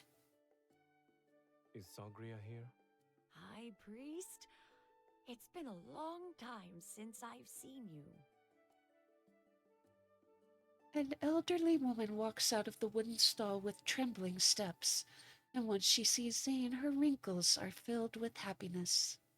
I'm here to collect the honey and dates I requested before. This amulet is for you. Place it by your pillow. You won't have headaches anymore. Oh my. You still remember that. The elderly woman thanks him repeatedly. After accepting the amulet, she brings out a jar of golden honey. Upon seeing me beside Zane, her smile widens to the point where her eyes are almost a thin line. You have a wife now. You two suit each other very well. Come, this bottle of mead is for you both. It's a wedding gift. A ceramic bottle is unceremoniously given to me. Although I'm stunned at first, I quickly get a mischievous idea. Thank you, but we haven't sought guidance at the Divine Tower yet. If the goddess doesn't approve, then we can't get married. This is a wonderful thing, though. How could the goddess not approve? Sagria. The dates? Oh, yes, the dates. She likes teasing him. After bidding farewell to Sagria, Zane carries the heavy dates and honey. He also takes the mead from my arms. Why did you buy so many sweets? They're for divination. We need to please the goddess. How can you be so certain that the goddess will like them? We can find out. He holds a date out in front of me. In all of Niava, Sagria's pickled dates taste the best. Would you like to try one? Full of anticipation, I eat the one from his hand. It's sweet enough to slay a goddess.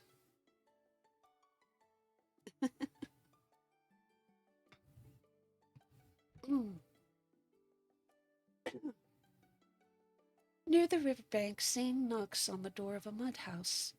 An honest man greets us. High Priest, the wild herbs you asked me to pick are here. Will this suffice? That's enough. Thank you. As Zane examines the basket of unknown plants, I talk to the man named Sabir. What are these herbs used for? I'm as clueless as you are. These suddenly appeared one day in the wheat field behind my house. I was gonna cut them down and throw them away, but the High Priest passed by, saw them, and asked me to sell them to him instead. He also paid me to set aside a small plot of land. I was told to let the wild herbs grow there. Now he visits regularly to buy them. If Zane treats them as important, could the herbs have special properties? I take a small piece and taste it. It's bitter, with an unremarkable texture, and unlike the plants humans might forage. Zane turns toward me. The herb is poisonous. Spit it out. Are you sure? My response is accompanied by my gaze. I'm the goddess, after all. How could a tiny plant possibly poison me? But Zane immediately reaches out and grips Will my you do it jaw. yourself? Or do you need me to provide assistance? I'll do it myself. Under Zane's intimidating gaze, I can only spit out the herb and swallow almost a pot's worth of water to detoxify.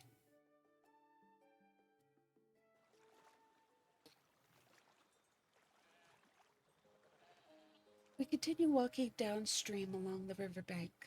The clamorous voices fade to an extent, and smoke drifts from the tranquil villages. After Zane exchanges a few words with the shepherd, we gain a ewe as a companion. Honey, dates, a ewe, and this basket of wild herbs. None of them look like Zane's gift. Resting in the shade, I use a bundle of fresh grass to distract the ewe and prevent it from eating the basket of poisonous herbs.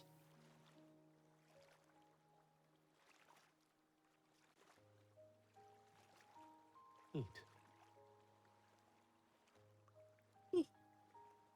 Where did you conjure these wheat cakes from? I ran into an acquaintance earlier and they gave them to me. He spreads the honey he obtained on the wheat cakes and hands them to me along with a few figs. You know so many people. When you weren't at the Divine Tower, were you befriending every mortal you saw? I wouldn't call it that. I merely had a few chance encounters and we became associates. Those humans are fond of you. You don't actually dislike Niava. The humans here don't annoy you either. I never said I disliked Niava.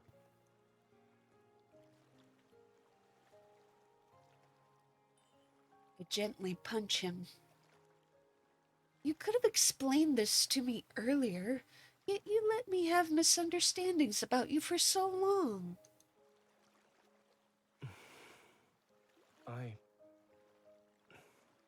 Yes, it's my fault. Unable to tell if I'm more annoyed or amused, I poke the corner of his mouth. Remember, your mouth isn't just for eating and drinking. It's also for explaining. And kissing me. I understand. The ewe, having eaten her fill, settles drowsily by my feet and dozes off. I gently stroke the soft wool on her head. Now, can you tell me why you stopped me from entering the Vastrian? You're also letting it erode Niava. Zane looks away, and his finger trails along a young, tender sapling beside him. A tree's growth. From the moment it's planted to breaking through the soil, sprouting, growing branches and leaves, and finally taking root, watering, fertilizing, providing support, all must follow proper timing and the natural law. Once what you provide exceeds what it can bear, With only the slightest infusion of golden light, the sapling snaps. The sound is painfully harsh. You're saying that taking action against the Vastrian would only accelerate Niava's destruction? you could interpret my statement as such. Then when will be the right time to eliminate it? Not at the present moment.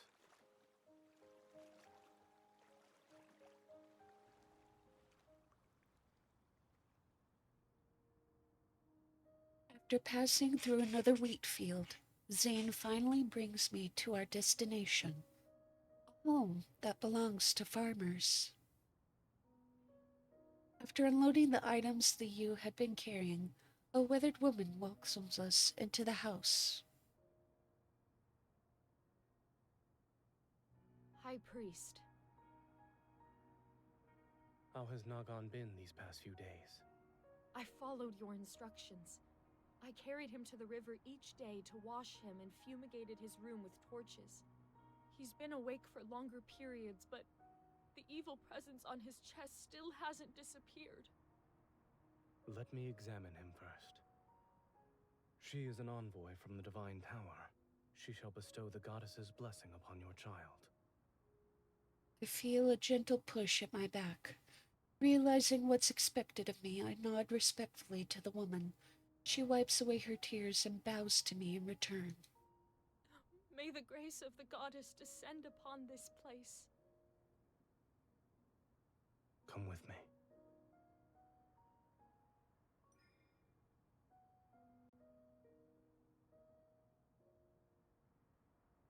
Laying lamp burns inside the mud house, its meager light revealing an unconscious child on the bed. His face is contorted because of the pain, and his breathing is shallow yet labored. There's a fist-sized lump at his chest. Never seen this kind of illness before. Unlike gods, humans fall ill and age. I've also listened to many people's voices praying for recovery at the Divine Tower. Priests distribute talismans and amulets for dispelling illness and plague.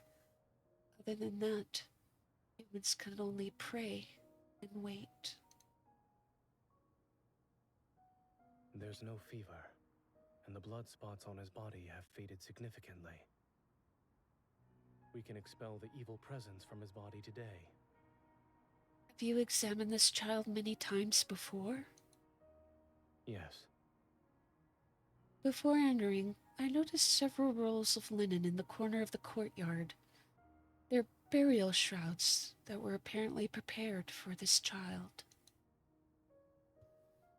Do you plan to use your power to heal him? I shall cure this child, but I won't use my power. This world already has methods to free him from his suffering. Zane hands me a bundle of poisonous herbs and a ceramic bowl. Help me crush these herbs to extract their juice. After that, you can feed it to him. But these herbs are poisonous. If they can produce the correct effect, then they're no longer poisonous.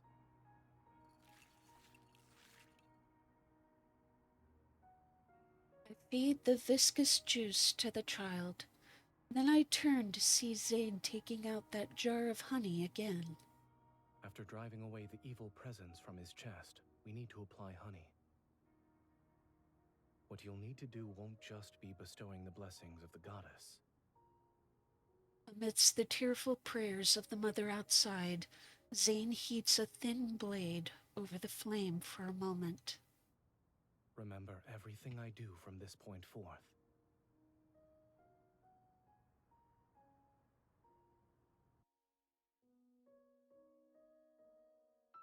I think he was gonna start surgery.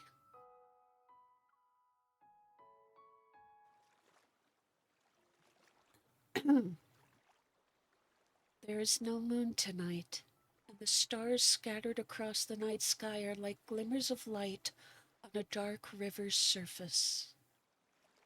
I sit by the riverside to recall the events that unfolded in the room. The toxins in the juice can temporarily numb his senses, so he won't be in too much pain.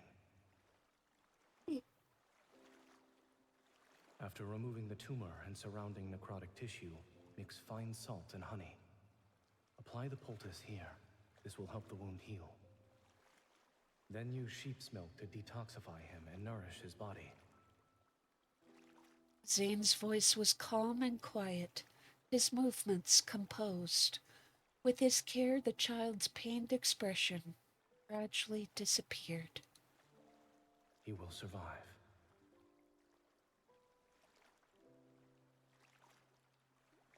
Zane's actions feel unfamiliar to me. In the depths of my heart, there's always been a faint tremor. It's as if something is about to break through the soil and emerge from the earth.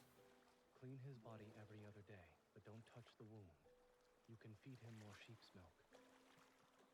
Zane gives the ewe to the grateful woman before walking toward me.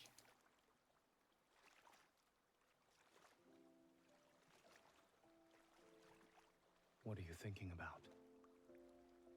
I'm wondering why you brought me here today, and why you wanted me to see these things. I used to think that illness like death was unavoidable suffering. Everyone was born to endure it. However, it seems that's not the case. Illness doesn't stem from fate's punishment. It comes from every grain of sand, every breeze, every drop of water, every morsel of food we consume. Everything in this world could potentially become a source of disease. So if you want to cure it, you must seek answers from this world. I blink, unable to fully understand Zane's words, but the trembling in my heart grows. When you healed that child, you didn't use any divine power. That means healing can be accomplished by ordinary means. Your people possess wisdom. They will do even better. He turns his palm over and the Inger spire materializes in his hand. Guided by his fingertips, a thin, slender golden thread is slowly drawn out from within it. Give me your hand. This is my gift to you. The winding golden thread extends into my palm and touches that crack. Your gift has a name. The Principles of Medicine. Huh? When the golden thread intersects with the crack, a brilliant radiance suddenly spreads across my vision. What do you see? I see a vast expanse of flames. The people of Niava have lit bonfires. Listen carefully. Why are your people no longer cheering? I can't hear their voices. Beside the bonfires lie countless people with agonized faces, similar to that dying child's. They're convulsing, struggling, bleeding from their bodies. Black clouds buzz and writhe around them. They're pulling torches from the bonfires to chase after those black clouds. Then they set them ablaze. The crimson flames ignite the black clouds, and they soar and shriek as they rush toward my divine tower. The falling sparks transform into flames that lick the hem of my dress. I stumble backward and fall into the embrace behind me. Don't be afraid. Look down at your feet. I lower my head and see countless newborn green plants growing. They wrap themselves around the steps and cover the raging sea of fire. People harvest them, draw clean water, preserve the flames, and sterilize sharp blades with fire.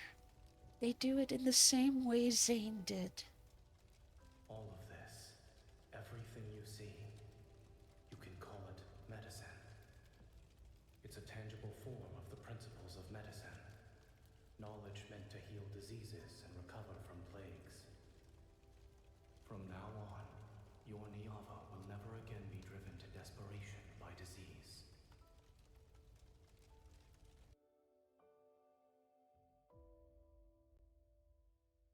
It's not long before an unprecedented plague arrives in Niava.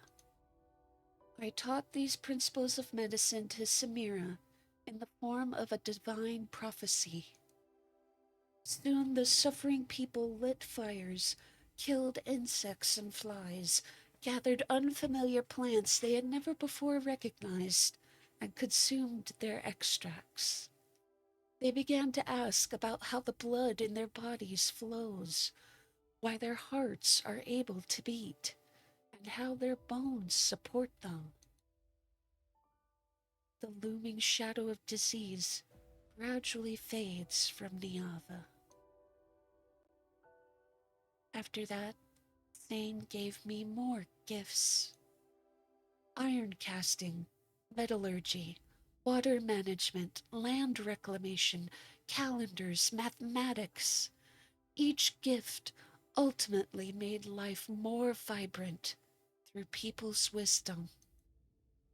The city-state grew stronger, and my Niava achieved a glorious prosperity that filled me with joy. That crack on my palm had also faded considerably.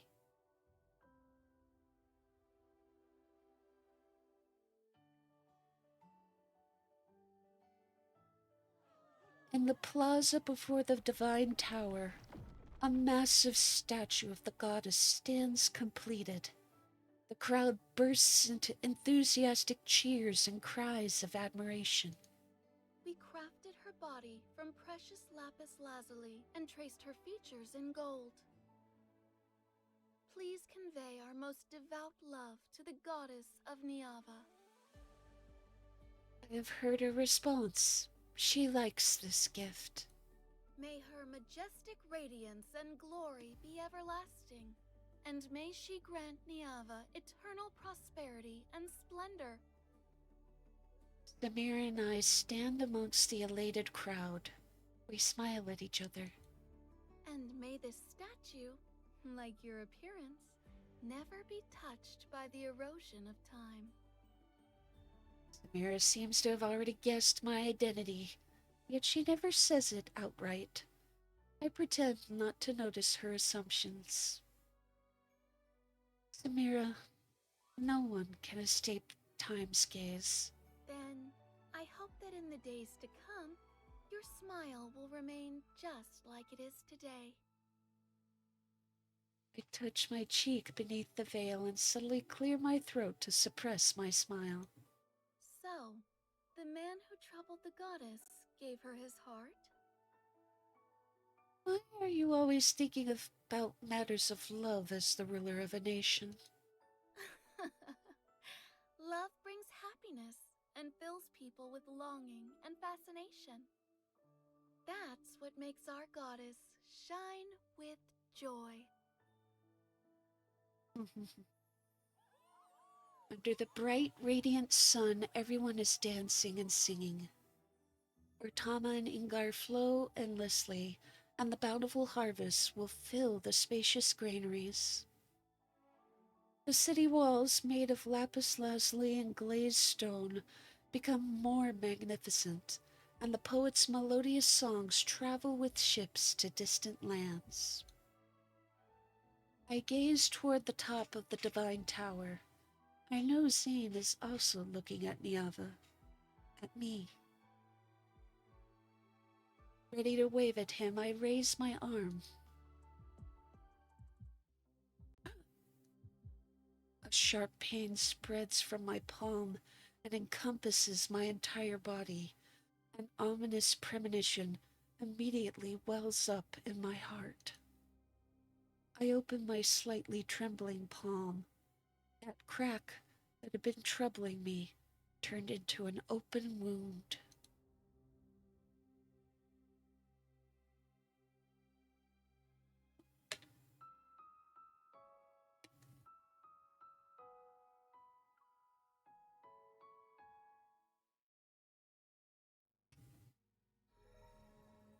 Cheers surge like a tide in the plaza. The angry spire, deep within the Divine Tower, emanates several streaks of light.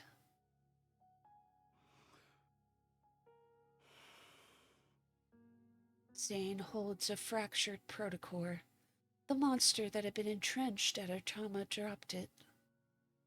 At the time, he followed the Anger Spire's divine guidance and traveled to Artama's source to destroy the magical array he had once created there.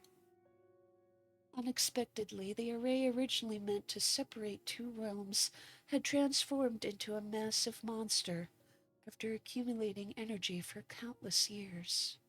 If I don't destroy the remaining magical arrays, she and Niava will face an even greater disaster. But that would be the Herald, of an even swifter farewell. Why are you sad? Before everything was created, the ending had already been written. For her, its early arrival should be a better fate. The golden Enzu softly calls out as it flies away from Zane's finger. It once again disappears into the Anger Spire's rotating ring of light.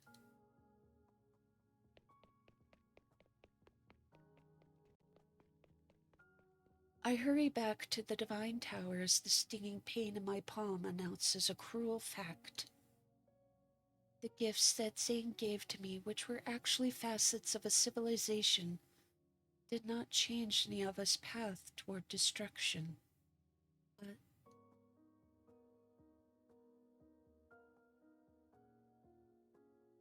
besides, didn't you say that you wouldn't let Niava be destroyed? Can I assume that the end you see isn't necessarily set in stone? I'll have to be more careful with my words when you're around.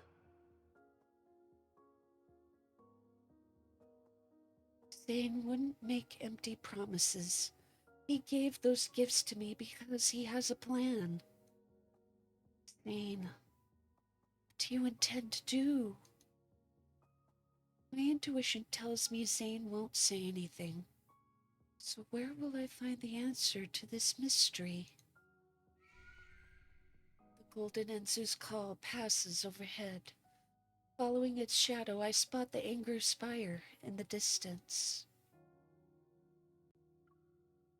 The mark on my palm appeared after I accidentally entered it. If I enter the Anger Spire again, will I discover something new?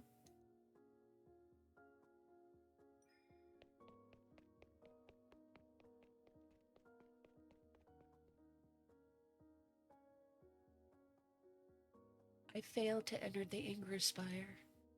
An invisible barrier blocks my path, and the runes that appear on it bear the same pattern as Zane's golden ornament. Perhaps I need to obtain the key that opens it from Zane.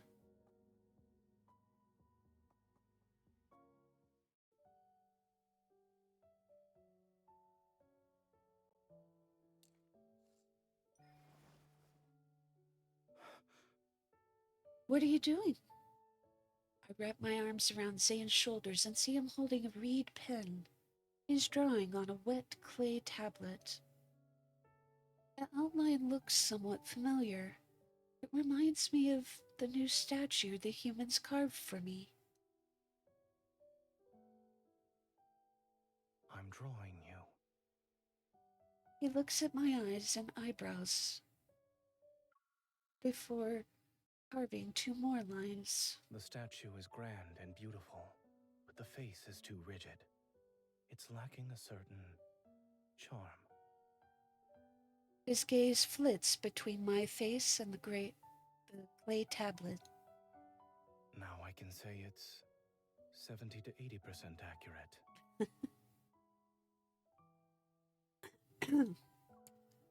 It does look like me.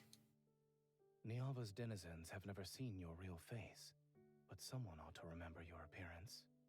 However, what they should recall with even greater clarity is everything you've done for them.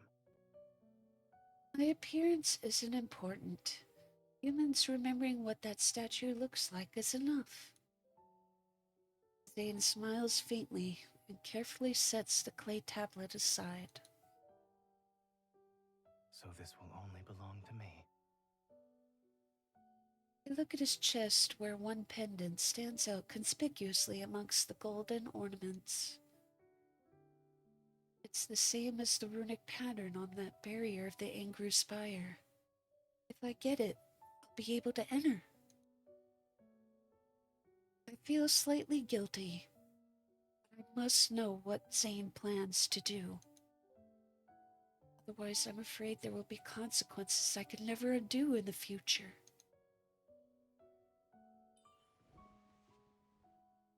Zane, there's a full moon tonight. Shall we go outside to look at it? All right.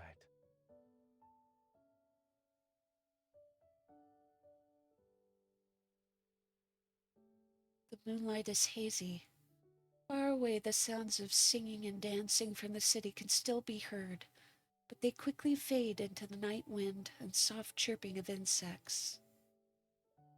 On the terrace of the Divine Tower, I arrange the food I bought from the market on a table and sit down next to Zane on the rattan bed. Try some. I requested these honeyed sweets be made according to your preferences. Cinnamon, pine nuts, and cashews. Although it's delicious, it's a little bland. That's impossible. I watched them make these myself. I added this much honey. It's very bland. I watch Zane skeptically as he eats 2 more pieces with the same unfazed expression. I think for a moment before tentatively leaning in to give him a kiss.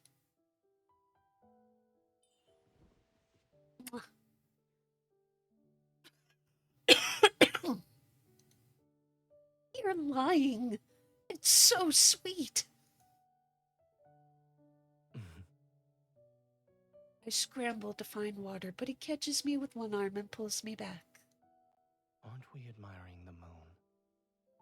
The water is over here. Once I drink it, he continues to hold my hand and allows me to rest against his chest as we appreciate the moon.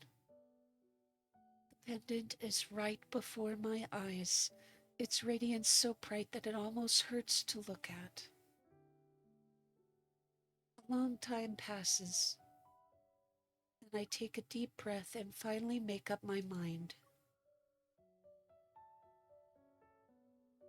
We're going with seduce.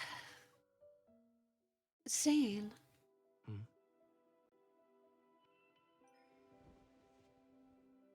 The moonlight is beautiful. Wouldn't it be a bit of a waste if we didn't do something? He's caught off guard, his gaze drifting to the places my clothing conceals. Your body is... Does it only have to be when my body is on the verge of collapse? We're outside. The Divine Tower in its entirety is mine, and you also belong to me. Does it matter? To keep him from finding more excuses, I put a sweet into my mouth, wrap my arms around his neck, and lean down.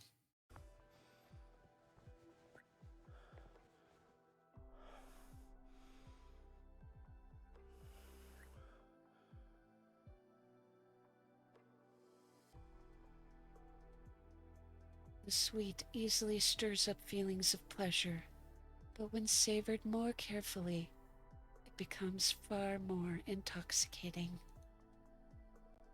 In the narrow space between our mingled breaths, Zane slightly turns his head away to avoid my eager pursuit. The kiss that misses its mark lands on the corner of his lips.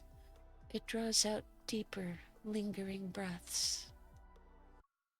Oh, wrong thing.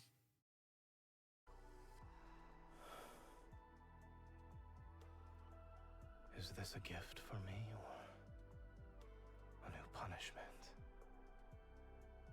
I lower my head and rest my cheek against Zane's shoulder. My lips touch the spot where his heartbeat pulsates against his neck. With every syllable, I could feel his skin become damp beneath my breath. Do you want me to stop?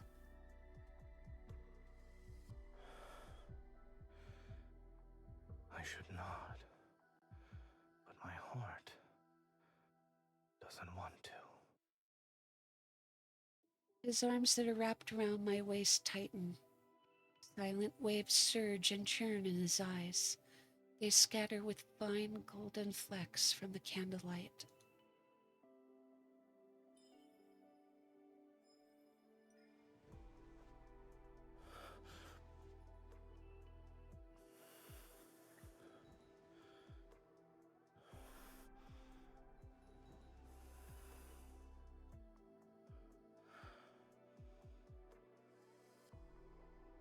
My name, held between his teeth, melts faster than the sweet on our lips and tongues.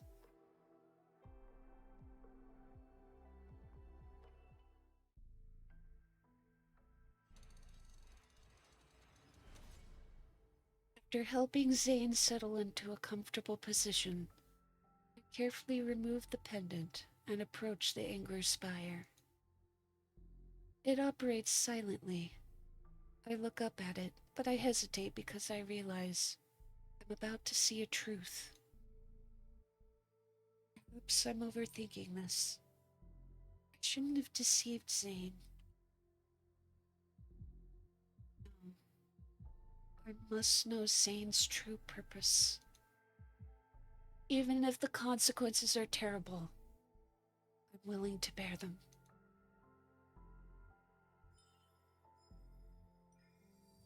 When the pendant touches those runes, golden flames spread out from the Anger Spire and envelop me.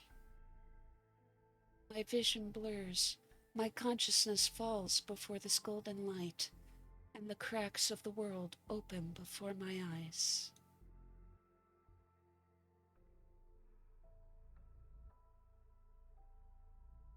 Golden Enzus carrying threads in their beaks fly past me. Each flap of their wings shakes off golden dust. Those particles gather at my feet and spread out into countless, endless rivers in the blink of an eye. Everything that appears to be the same as last... Everything appears to be the same as last time, yet there are subtle differences. If the Anger Spire contains all the worlds in the universe, then each river leads to a different world. But I'm not sure which river I should step into. I look at the wound on my palm. I hesitate for a moment before cutting it. As fresh blood seeps out, one of the golden Enzus turns toward me. The river it guides also pauses for a few moments. It's that one.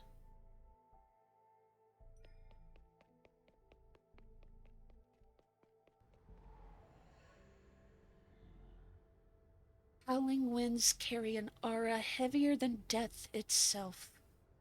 It pierces my body while hollow reverberations echo endlessly through the boundless darkness.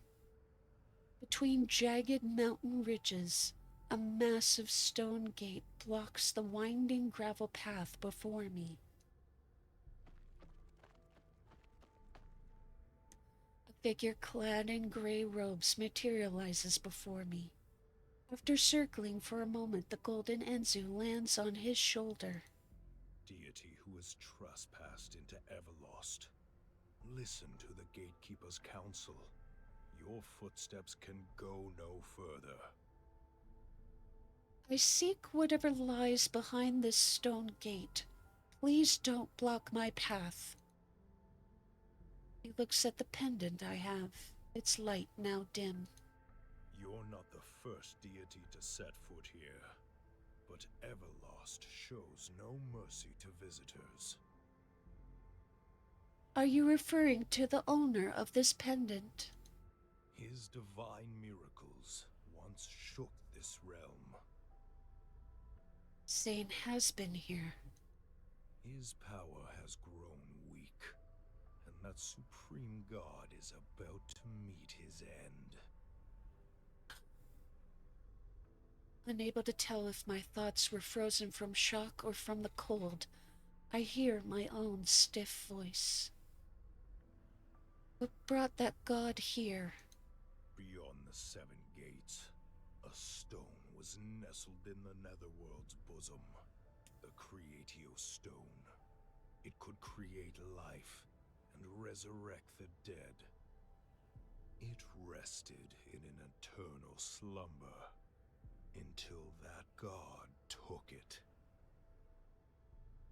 Creating life, resurrecting the dead. What did he do with the Creatio Stone? As soon as the question leaves my lips, Truth vaguely reveals itself in my heart. Only a divine soul of a certain weight can resonate with it. Goddess, who bears the aura of the Creatio Stone. Have you already forgotten the Eternal Realm's bone-chilling cold and darkness? That is where the dead slumber. When those words fall, my heart stops for a moment. The cold that sweeps across eons drags my soul back to the blurry yet vivid bloody memories. The pain one could feel in their bones at death's doorstep, the suffocating darkness. I can't remember anything else. It's fine. There's no reason to be afraid of a death that has long since passed. I steady my breathing, only to realize something. Thane. He knows how I died. That's why he resurrected me. It seems our fates were already intertwined long before our first meeting in Niava. The Creatio Stone is precious. When he took it, he must have paid an equivalent price. I could almost see the heavy stone gates slowly open. A familiar figure enters without any hesitation. Zane. What price did he pay to resurrect me? What did he lose? The gray figure's sighs are like the murmurs in one's sleep, a lament sung for those who never return. Goddess who has been resurrected, if you dare to endure the gaze of each stone gate and withstand the erosion of darkness, I can let you witness it with your own eyes. The past that has long been obliterated. I'm willing. The weakened golden Enzu screeches and lunges at me, a sharp feather heads straight for my eyes. The pain is more unbearable than death itself. I dig my nails into my palms and barely manage to keep myself from closing my eyes. While I'm in a daze, that golden Enzu seemingly carries me through the mist's dark barriers. It soars to those looming layered stone gates. White bones dance wildly, rivers of blood boil, and thorns leave crisscrossed bloody marks on a body stripped of power. I see that his figure silently passes through one massive stone gate after another. Only a single golden Enzu is by his side.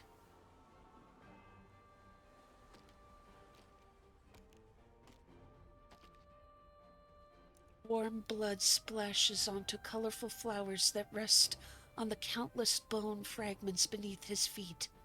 It's quickly absorbed. Countless greedy whispers echo around his ears. They wait for the moment he falls so that they can devour him.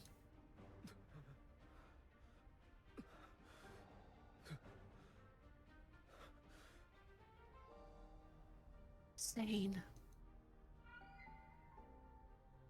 You shouldn't have followed me here. My power is about to be consumed by Everlost. Leave, before you're also devoured. Don't go any further. It's as if my spirit possesses the bird by his side. The words I speak transform into shrill bird cries. I'm unable to stop him. Zane looks at the void. Not far off, a brilliant yet ice-cold lapis lazuli sits on one end of a scale, forged in gold. It weighs the scale down, while an empty pan on the other side awaits. That's the Creatio Stone. He steps forward, his slightly trembling fingers reverently caressing it. Once again, eerie whispers arise. The voices don't belong to a single soul, yet they're seemingly an echo of every spirit between heaven and earth. extraordinarily heavy. Look, that god no longer has any bargaining chips left. His glory and authority have been stripped away by the Seven Gates, and his divine power was spilled along the path he took to get here. Give up! Give up already! Let us consume the remains of your flesh and blood!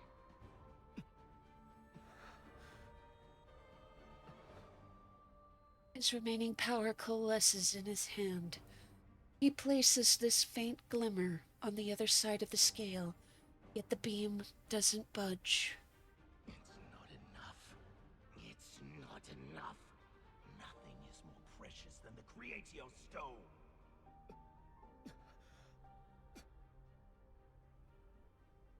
In his palm, a mass of fresh blood swirls like crimson mist to become another weight on the scale. The golden beam tilts ever so slightly before returning to its original position. It's enough, Zane! My words can only become the Enzu's mournful cries. Then his hand moves to his own heart. Radiant light illuminates the vast netherworld. When the heaviest object from his body falls upon the pan, the balance tilts.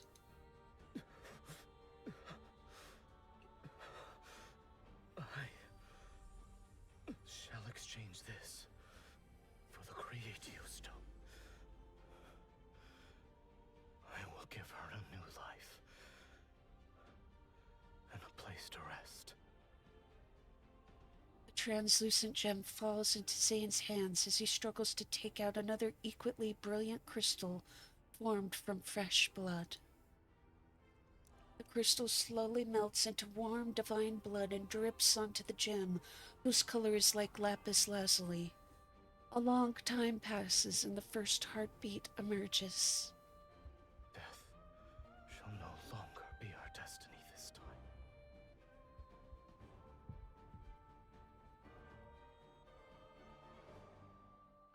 Poor Zane, he wanted to give up his life to save mine.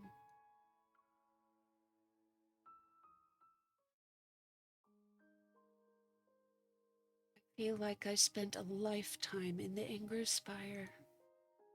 But when I return to the Divine Tower, the moon hasn't even moved westward.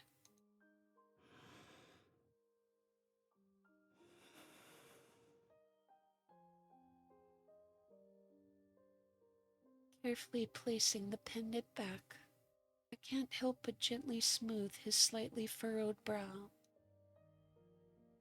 He gave everything he could to secure a future where I could survive, to construct a world where I could find shelter.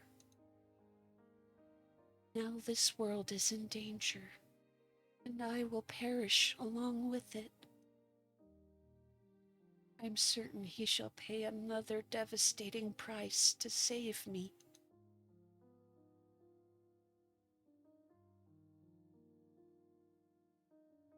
I used to be sad before. It seemed like you didn't care about me and wanted to do everything that could make me angry.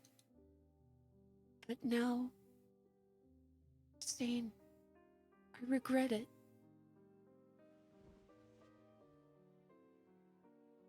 These words aren't spoken aloud. I rest my head over where his heart is. I would prefer it if you never liked me. I'll stop you this time. I will face my fate, Niava's fate, on my own.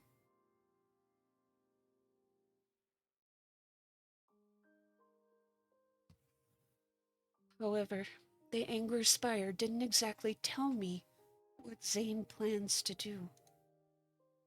I racked my brain for many days and secretly made preparations to the best of my ability. Although I wished Zane was more straightforward and told me everything, he never gave me the answer I wanted no matter how I tried to probe indirectly. So when Zane suddenly invited me to go to the Vastrium, the day has arrived.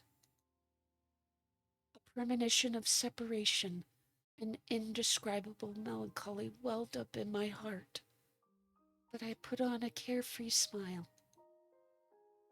All right, let's go.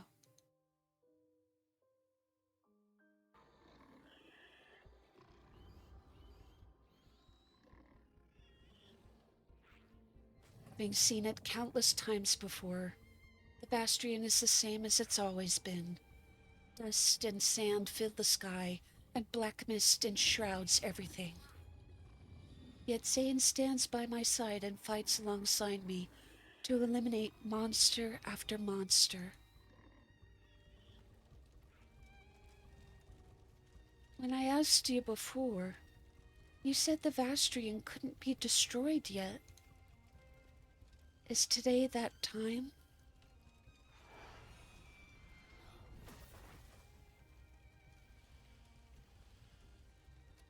A monster is destroyed because of Zane's attack.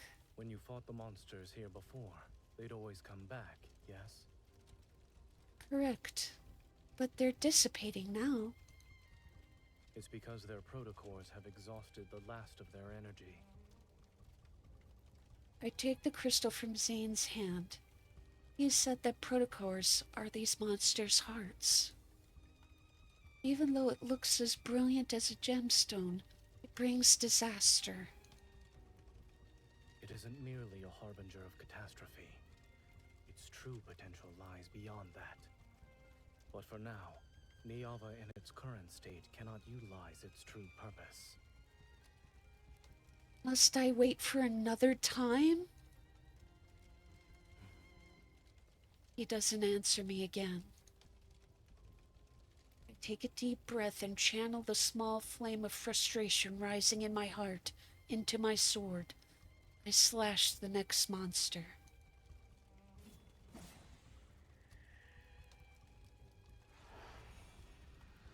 The time spent in these fierce battles is fleeting, yet extraordinarily long.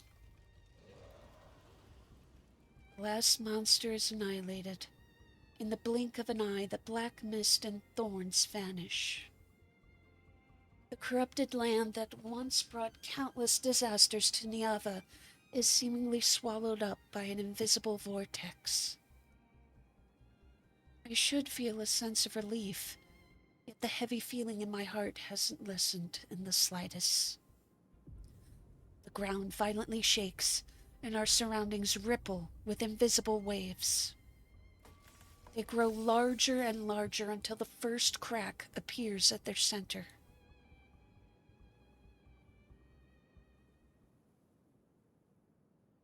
What is this? The Vastrayan has vanished. Perhaps this fissure can be considered a wound left after removing a malignant growth.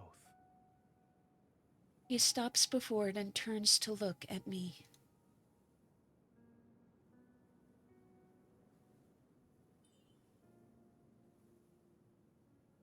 Let's go.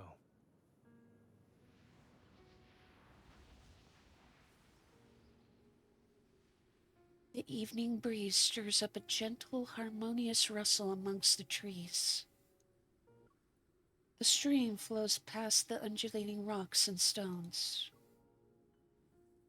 This is the valley where we first met. But it was eroded by the Vastrian centuries ago.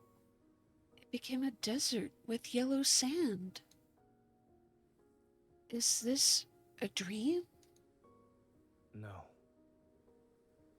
Zane holds my hand as we disturb the babbling water. It's cool, and I can feel every strand of water flowing through my fingers.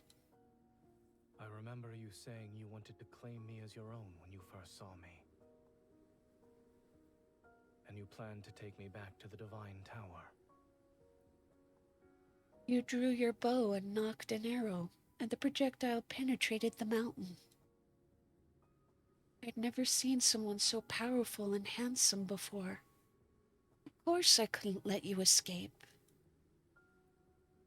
Looking back now, that day was a first meeting for me. But for Zane, it was a reunion he waited a long time for. When you saw me back then, what were you thinking? I thought I was very fortunate. The first person I encountered in this world was you. Was seeing a beautiful goddess fall from the sky an unforgettable experience? That beautiful goddess was preoccupied with gawking at me. She then proceeded to slip on a stone and fall. Indeed, it was truly unforgettable. As if we were going for an ordinary stroll, he leads me through grove after grove of tree shadows. They sway with starlight. We are in the depths of the Vistrayan. If we go through here, where will we find ourselves? Do you want to know? I don't. I stop in my tracks and tightly grip his hand. If we reach the end of this world, he might leave me. I want to stay here. I don't want to go anywhere.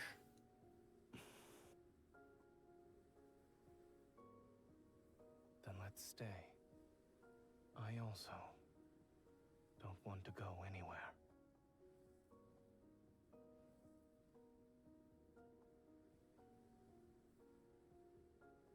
The passage of time becomes insignificant.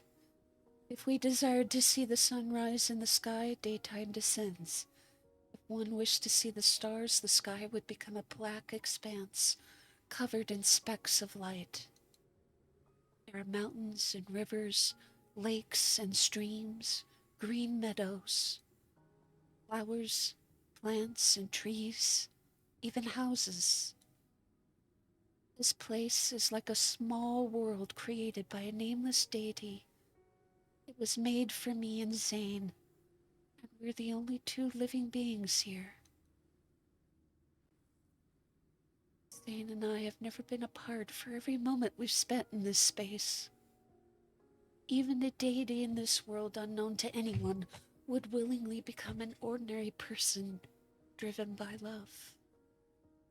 I'm still trying to use every possible method in our brief time to hold on to Zane. I attempt to glean any hint or clue from his words. But he continues to look at me with his calm, gentle gaze. He doesn't say anything.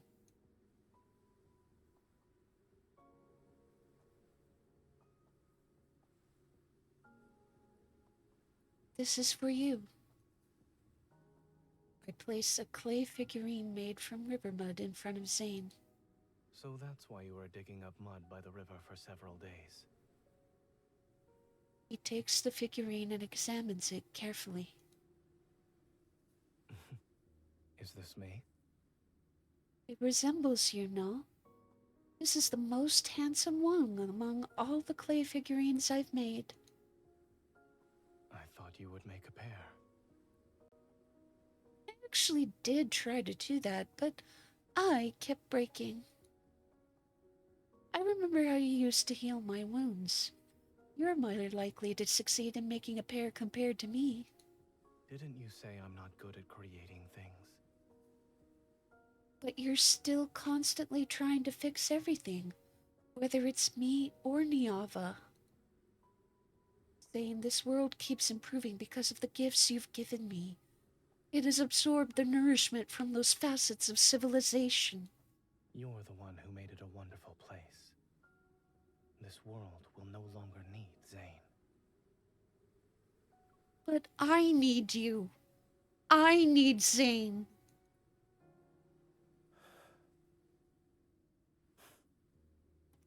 Our surroundings are quiet for a moment. Did our time here make you happy? If it were possible, I'd wish everything was like this for all of eternity. If it were possible, would you be willing to stay here for all of eternity? Why not? and I shake my head.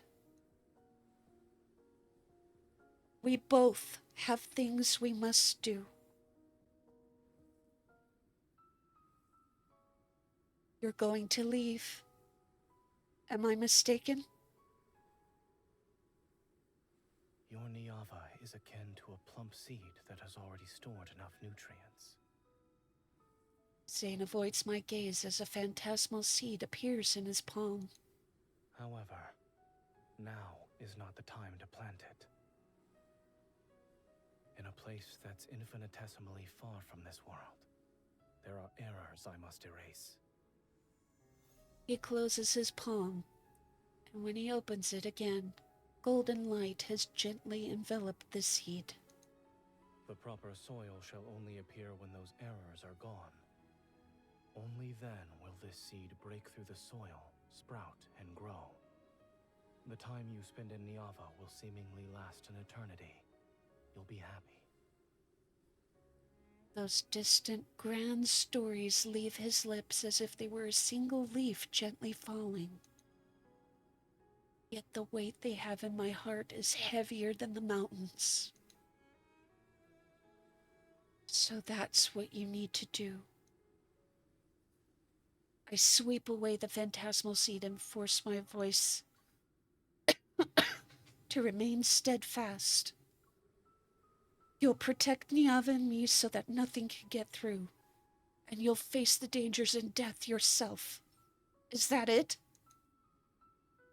Why would you think I could accept your sacrifice and devotion with a clear conscience? I'm sorry. But even if it is selfish, I shall always make the same choice.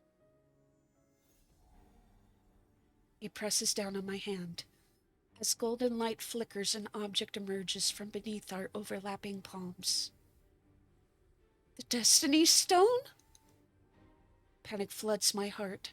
I struggle desperately to break free, but my body won't move. Zane, if you erase your name from the Destiny Stone, you'll disappear forever and never be able to return to Niava. Familiar golden light pours out from between our intertwined fingers, and the power within my body surges. On the black stone tablet surrounded by golden radiance, Zane's name is being erased bit by bit. You promised to carve your name! You were the one who wanted me to stay by your side forever! He looks at me carefully. His focused gaze makes me feel as if he wants to etch my appearance into his memories before fading away. From now on, this world no longer needs me.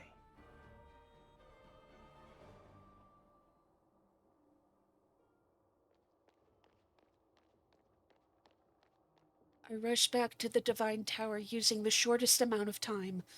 Unsurprisingly, the Angry Spire has disappeared with its master. My footsteps echo through the vast hall, yet when I realize I'm the only one in this tower, an enormous emptiness engulfs me. It's like Zane had never existed. It shouldn't be like this. It can't be like this! I catch a glimpse outside. I stop and look at it in disbelief.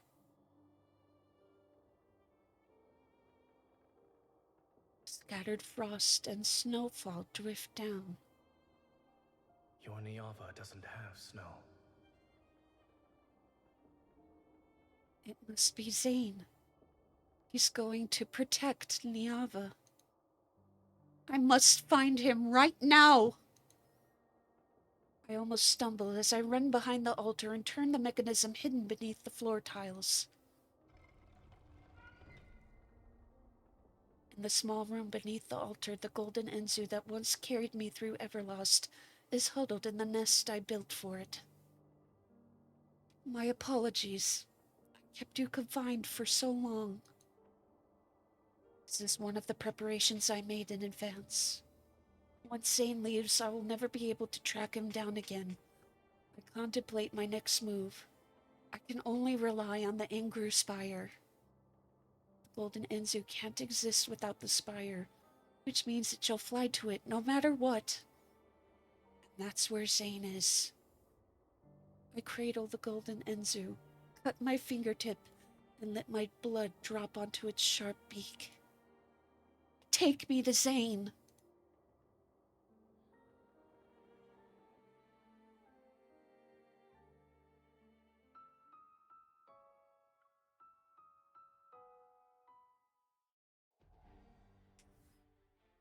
Golden Enzus are born from Zane's power.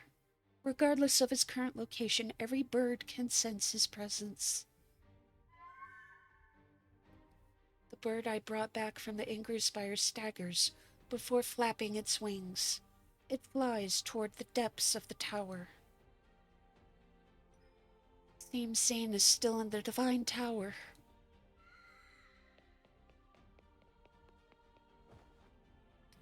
When my foot touches emptiness, the sensation of weightlessness follows.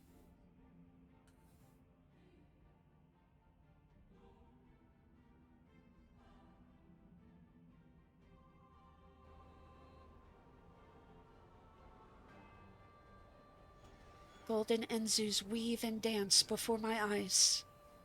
The sight doesn't surprise me, but there's no river paved with golden dust this time. The rapid descent doesn't cease. Golden threads from the birds' mouths crisscross, interweave, and extend into fragmented images. My snow won't melt. Promise me you won't cry anymore. Follow the jasmine's fragrance. These scenes without order or causality spread out before me. Piece by piece, they form the faces of me and Zane. In the depths of my soul, a corner that was never touched is already loosened. Now they shall never wilt. To save him from darkness, to be his sanctuary amidst rime and gale. Stay away from me again when dawn greets the world once more. He's immobilized by black crystals. He's holding an umbrella beside an ancient tree. He's in a field of white flowers. He's in an endless expanse of thorns. He's under a green aurora. He's in front of a gravestone in a cemetery. These fragmented images flash rapidly before my eyes. Each one comes to an abrupt halt at yet another farewell. The golden Enzus bound to these broken scenes let out shrill cries of sorrow before fading away. My eyes burn, and the tears that scatter are swept away by the falling wind. It's me and Zane. That is our past, or perhaps the future. One end of a golden thread is suddenly placed into my hand. It's as if it's being held up by a pair of gentle hands. I slowly stop falling. Meanwhile, the golden Enzu that brought me here spreads its wings and flies toward the depths of pure white. Tightly grasping the golden thread in my hand, a brilliant magic circle slowly materializes in my periphery. He's waiting for me there. If everything I've seen consists of memories of what has happened and what is yet to happen between us, even if every encounter between Zane and me is destined to be incomplete, I will always go to him. I will always go to Zane.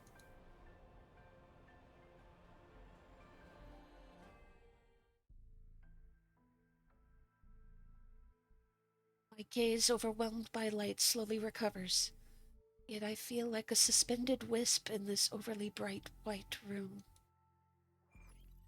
Zane is standing in front of more than 10 tablets made of materials I've never seen before. Images I don't understand flicker across from them. He's here, but he can't see me.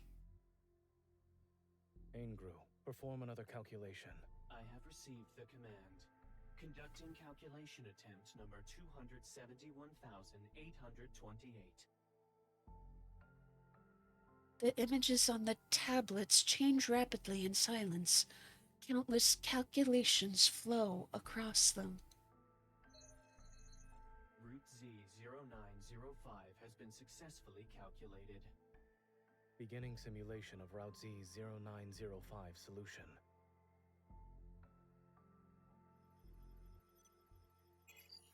The simulation has failed. Based on historical data and model parameters, no successful pathway exists. The optimal solution is the predetermined plan you have previously inputted. No evacuation of life forms is necessary. The 271,828th calculation has been completed. All pathways converge on the same result. The margin of error is 0.00000000001%.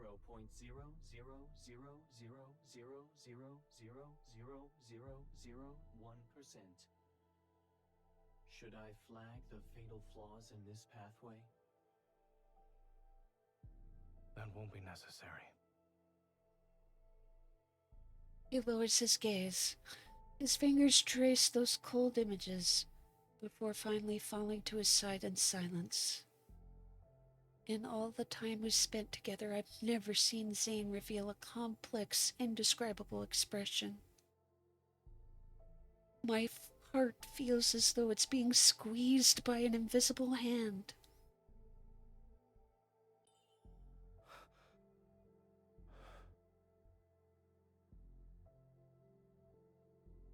What?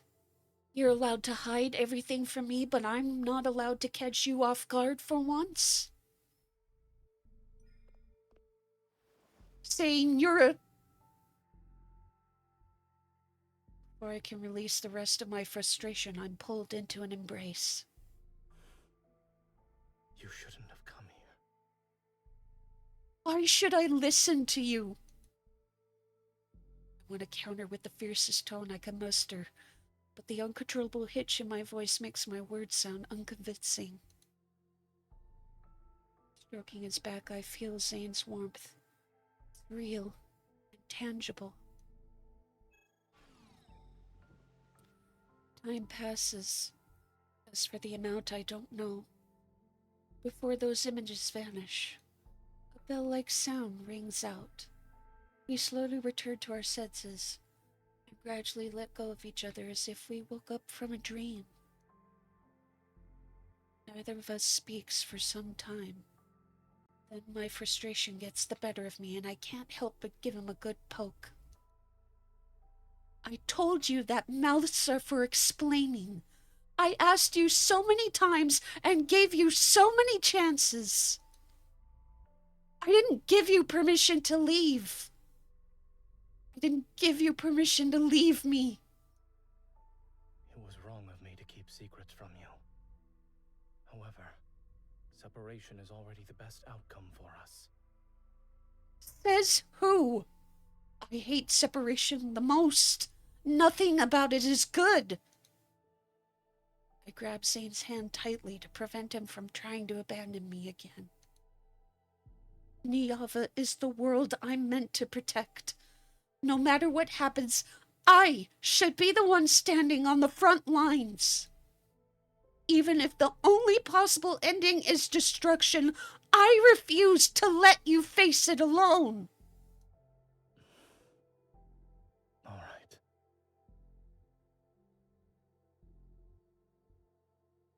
Then stay here with me. I breathe a sigh of relief and take in the strange, mysterious scenery around us. Are these the errors you mentioned? The ones that need to be erased? It's not just these. Zane traces a faint pattern in the air. 2 circles, each a different color, yet partially overlapping, immediately appear. This world exists separately from Niava, but both coexist within the same universe. The fate of destruction has already descended here. It won't be long until it has no connection to Niava. He cuts through the boundary connecting the 2 circles. The black circle gradually disappears without a trace. Only the golden circle is left behind. Thus, the last connection between Niava and this world will be severed like that. If it disappears, then Niava won't be destroyed? Something to that effect. As for where we are at the moment, you may think of this place as my divine tower.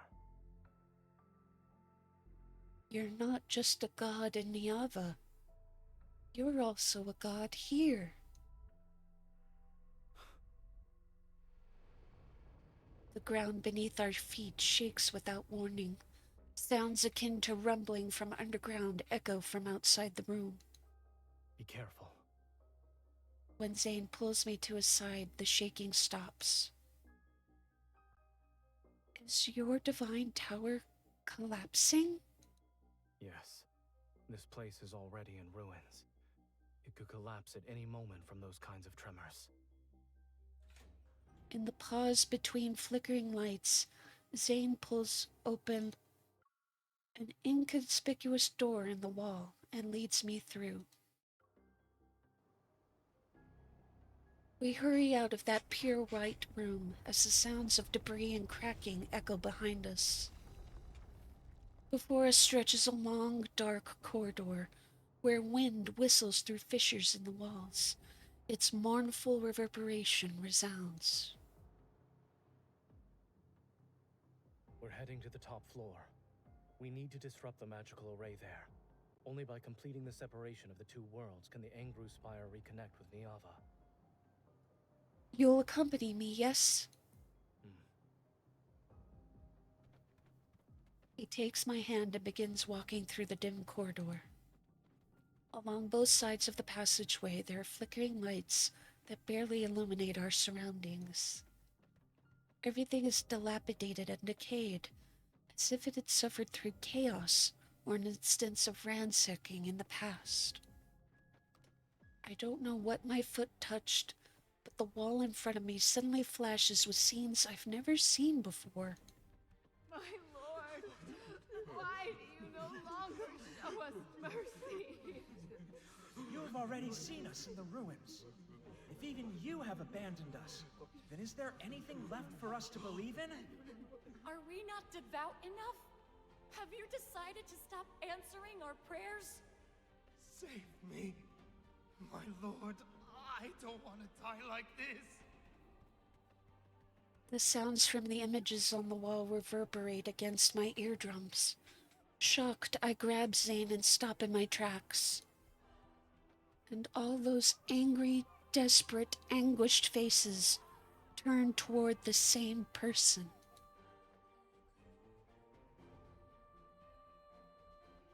Zane, they once claimed this world as their own. There are more secrets hidden behind his straightforward words, and the fragmented light casts shadows across Zane's profile. Do you want to continue listening to this story? It might be a tale that will tell me what I've always wanted to know. Everything about him. If it's about you, I want to hear it. All right. Each display cycles through different images repeatedly. The nearest one shifts. Countless transparent tubes are arranged in neat rows throughout the massive room.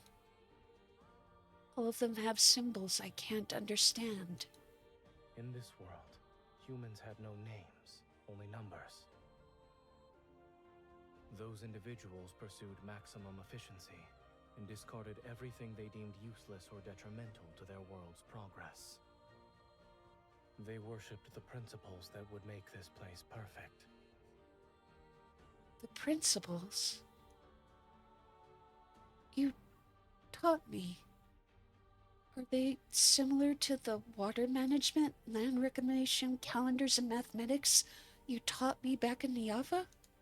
Those who mastered the most fundamental and profound principles were called gods. In that regard, it's very much like your Niava. So, the gods used their principles to bring their world longer lifespans and endless happiness. In the next image, healthy children grow up, and the gravely ill recover quickly. People took much longer to reach old age and die. Time passed, and in the eyes of humans, gods were omnipotent beings who granted every request. So eventually, they demanded eternal life. I remember the days Zane taught me those medical principles, and the small plant that died in his hands. Gods didn't respond? The gods didn't respond to their request? In other words, what they wanted was something this world couldn't support yet. Wishes went unfulfilled. Only shattered hopes and disasters arrived. To humanity, the gods became bringers of obliteration. We can't stay here any longer. We need to go, now.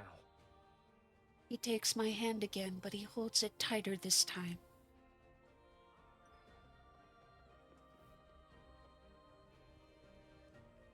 I watch as the thin tubes in the display disappear. They're replaced by images of crystal stones, one after another. There, humans who ignored the warnings cheer for those beautiful crystals. The images on the corridor's walls continue to shift. Humans pursue principles that exceeded the world's capacity to sustain it.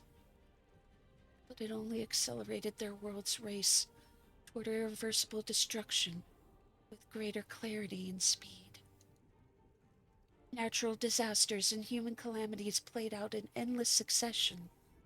With nowhere left to turn, people remembered the gods of yore. They gathered to angrily accuse those deities, mournfully pray to them, and humbly beg for mercy.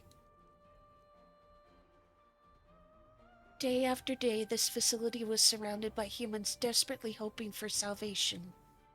When the blizzard arrived, they finally realized they could no longer receive divine protection. They turned and left, their footsteps disappearing into the apocalyptic snow that had never stopped falling since it began. Then, my face flashes briefly across the display.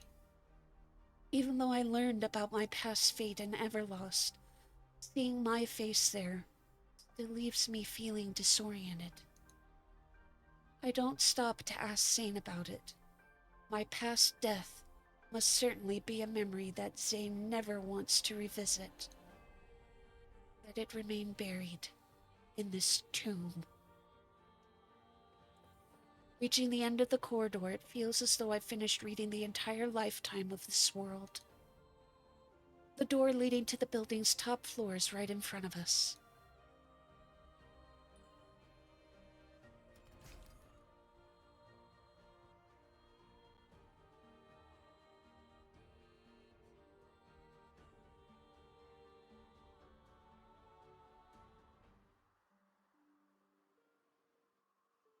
If this place was once the seat of a world's glory, then it's nothing more than a cliff overlooking ruins now. Heavy snowfall and freezing winds bite into my skin, and I finally see the scenery outside. Jagged, damaged black ruins jut out from the ground like desperate, struggling arms. They pierce the frost and snow that blankets the earth. The world is frozen in deathly silence, and the setting sun futilely bathes everything in warm hues.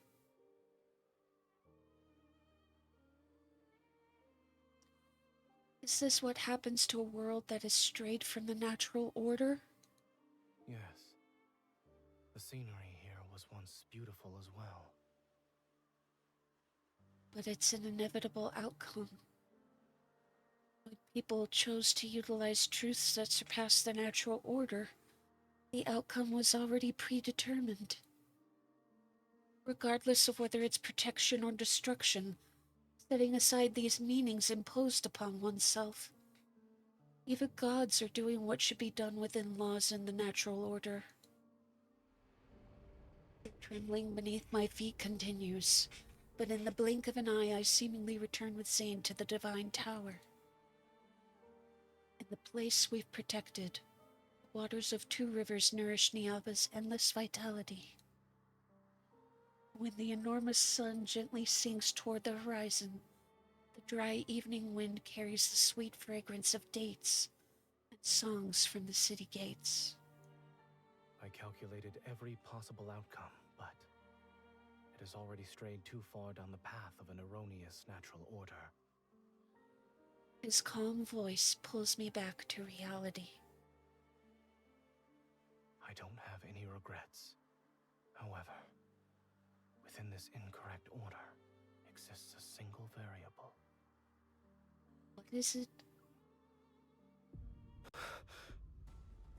Accompanied by violent trembling beneath my feet, a massive magical array unlike anything I've ever seen manifests. This is the final connection point between Niava and this world. A massive golden Enzu struggles out from this strange magical array. Black crystals cover its body. It's not a golden Enzu.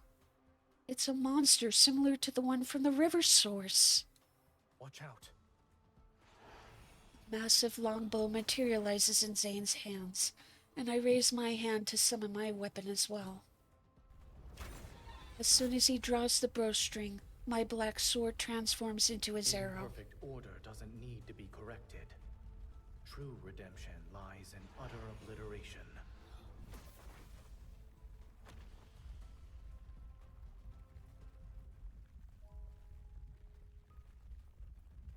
After the giant bird-like creature falls, black energy fragments drift down reminiscent of Calamity's ashes, burying an old world.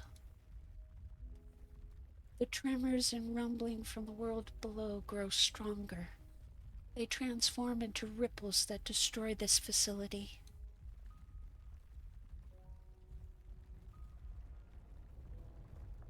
Zane, is it over? Yes.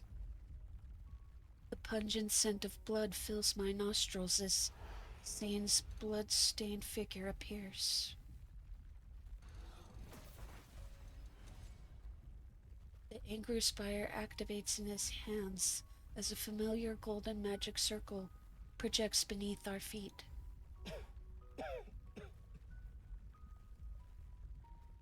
Go.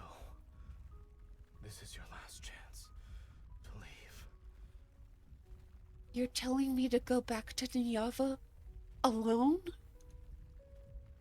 You liar. Zane, you liar! You never planned to leave with me from the start.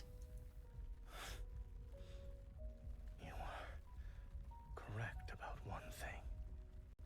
I only know how to bring about ruin, so I truly am unskilled at creation.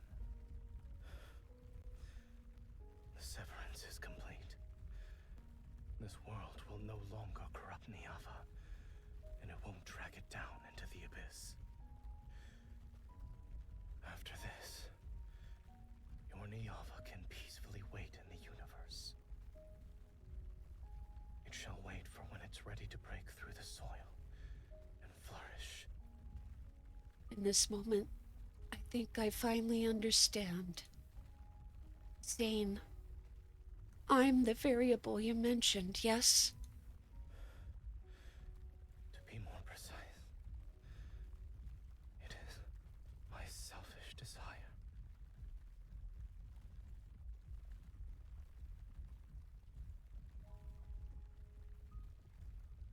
If gods have selfish desires, then he must want his beloved to live.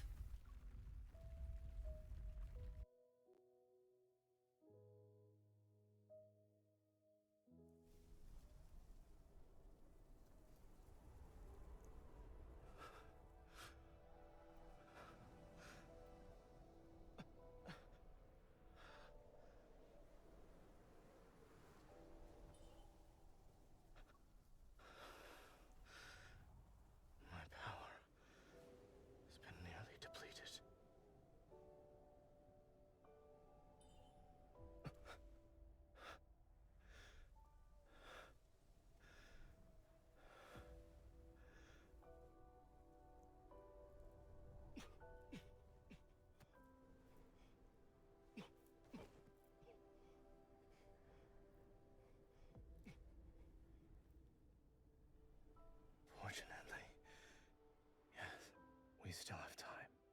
to watch this sunset.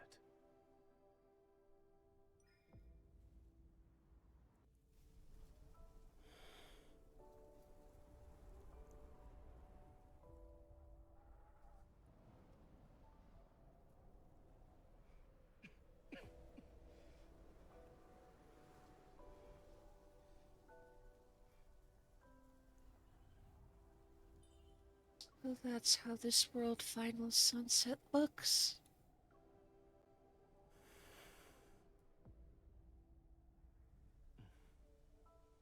It's very beautiful.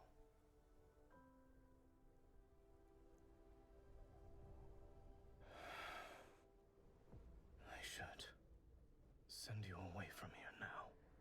No.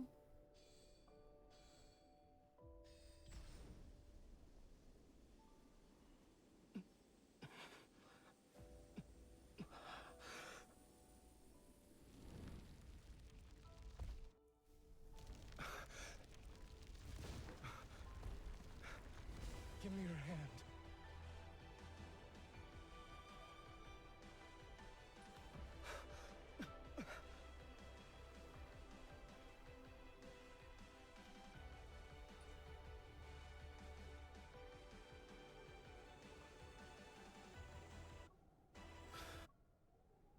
Even if it costs me everything, I shall be the one to protect you this time.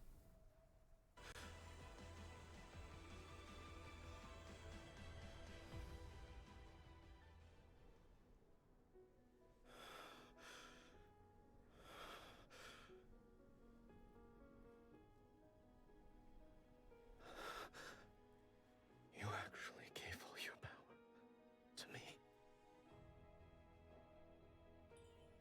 You've already given me so much more.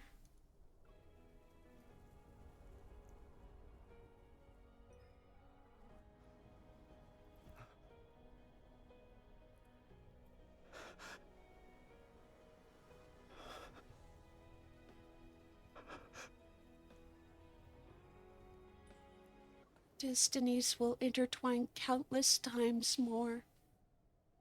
I wish our next encounter could find its perfect fulfillment.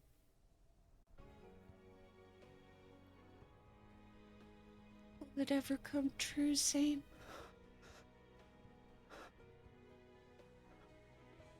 Your wish will come true.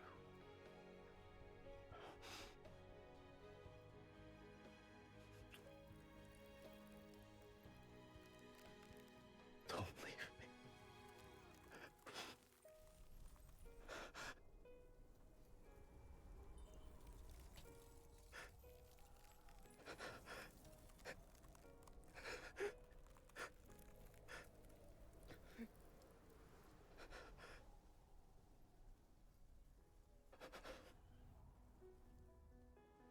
Before the snow stops, I'll wait for our reunion.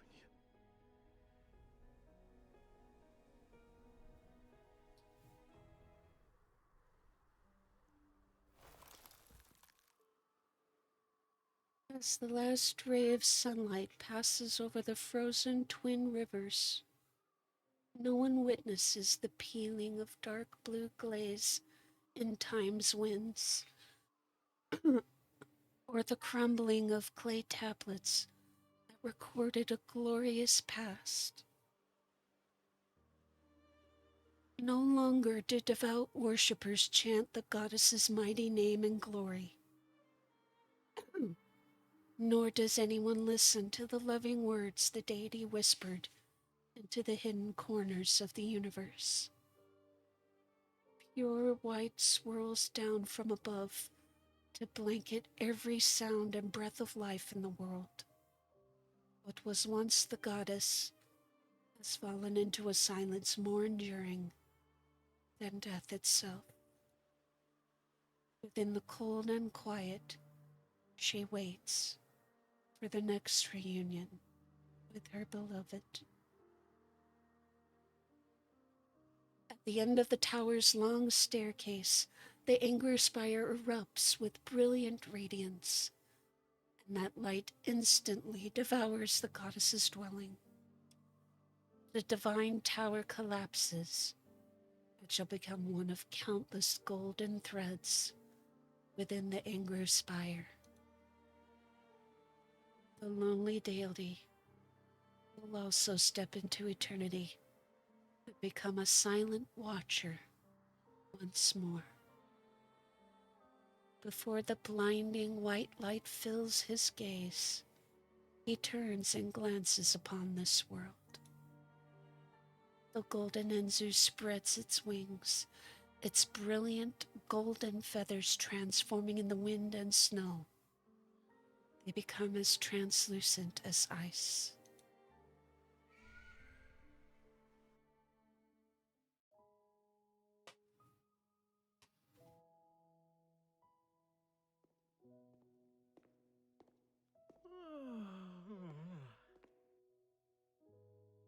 It's an ordinary morning. Groggy, the administrator yawns, rubs his eyes, and pulls open the library's weathered doors from the inside. Cold wind seeps through the gap.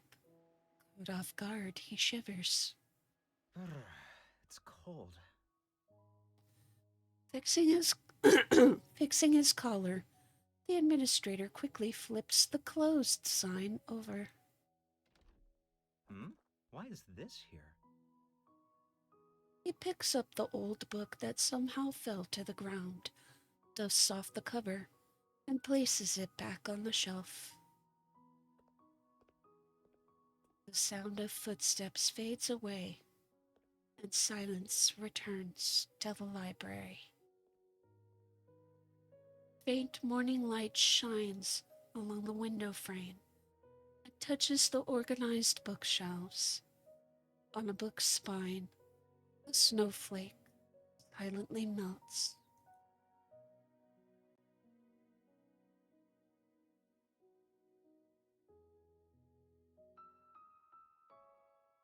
And that's it.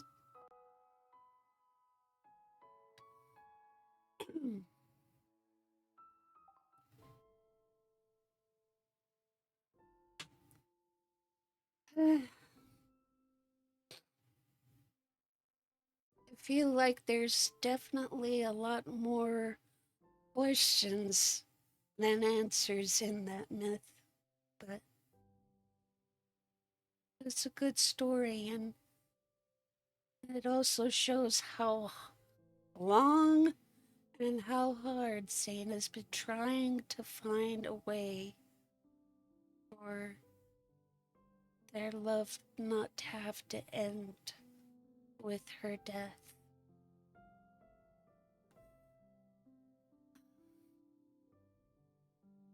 Anyway, I am going to stop here for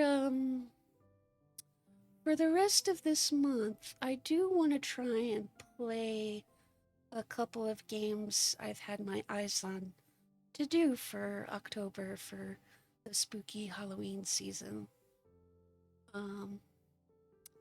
But it is gonna depend on how things go schedule-wise.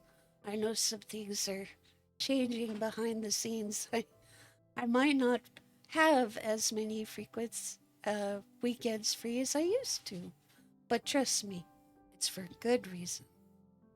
We'll see.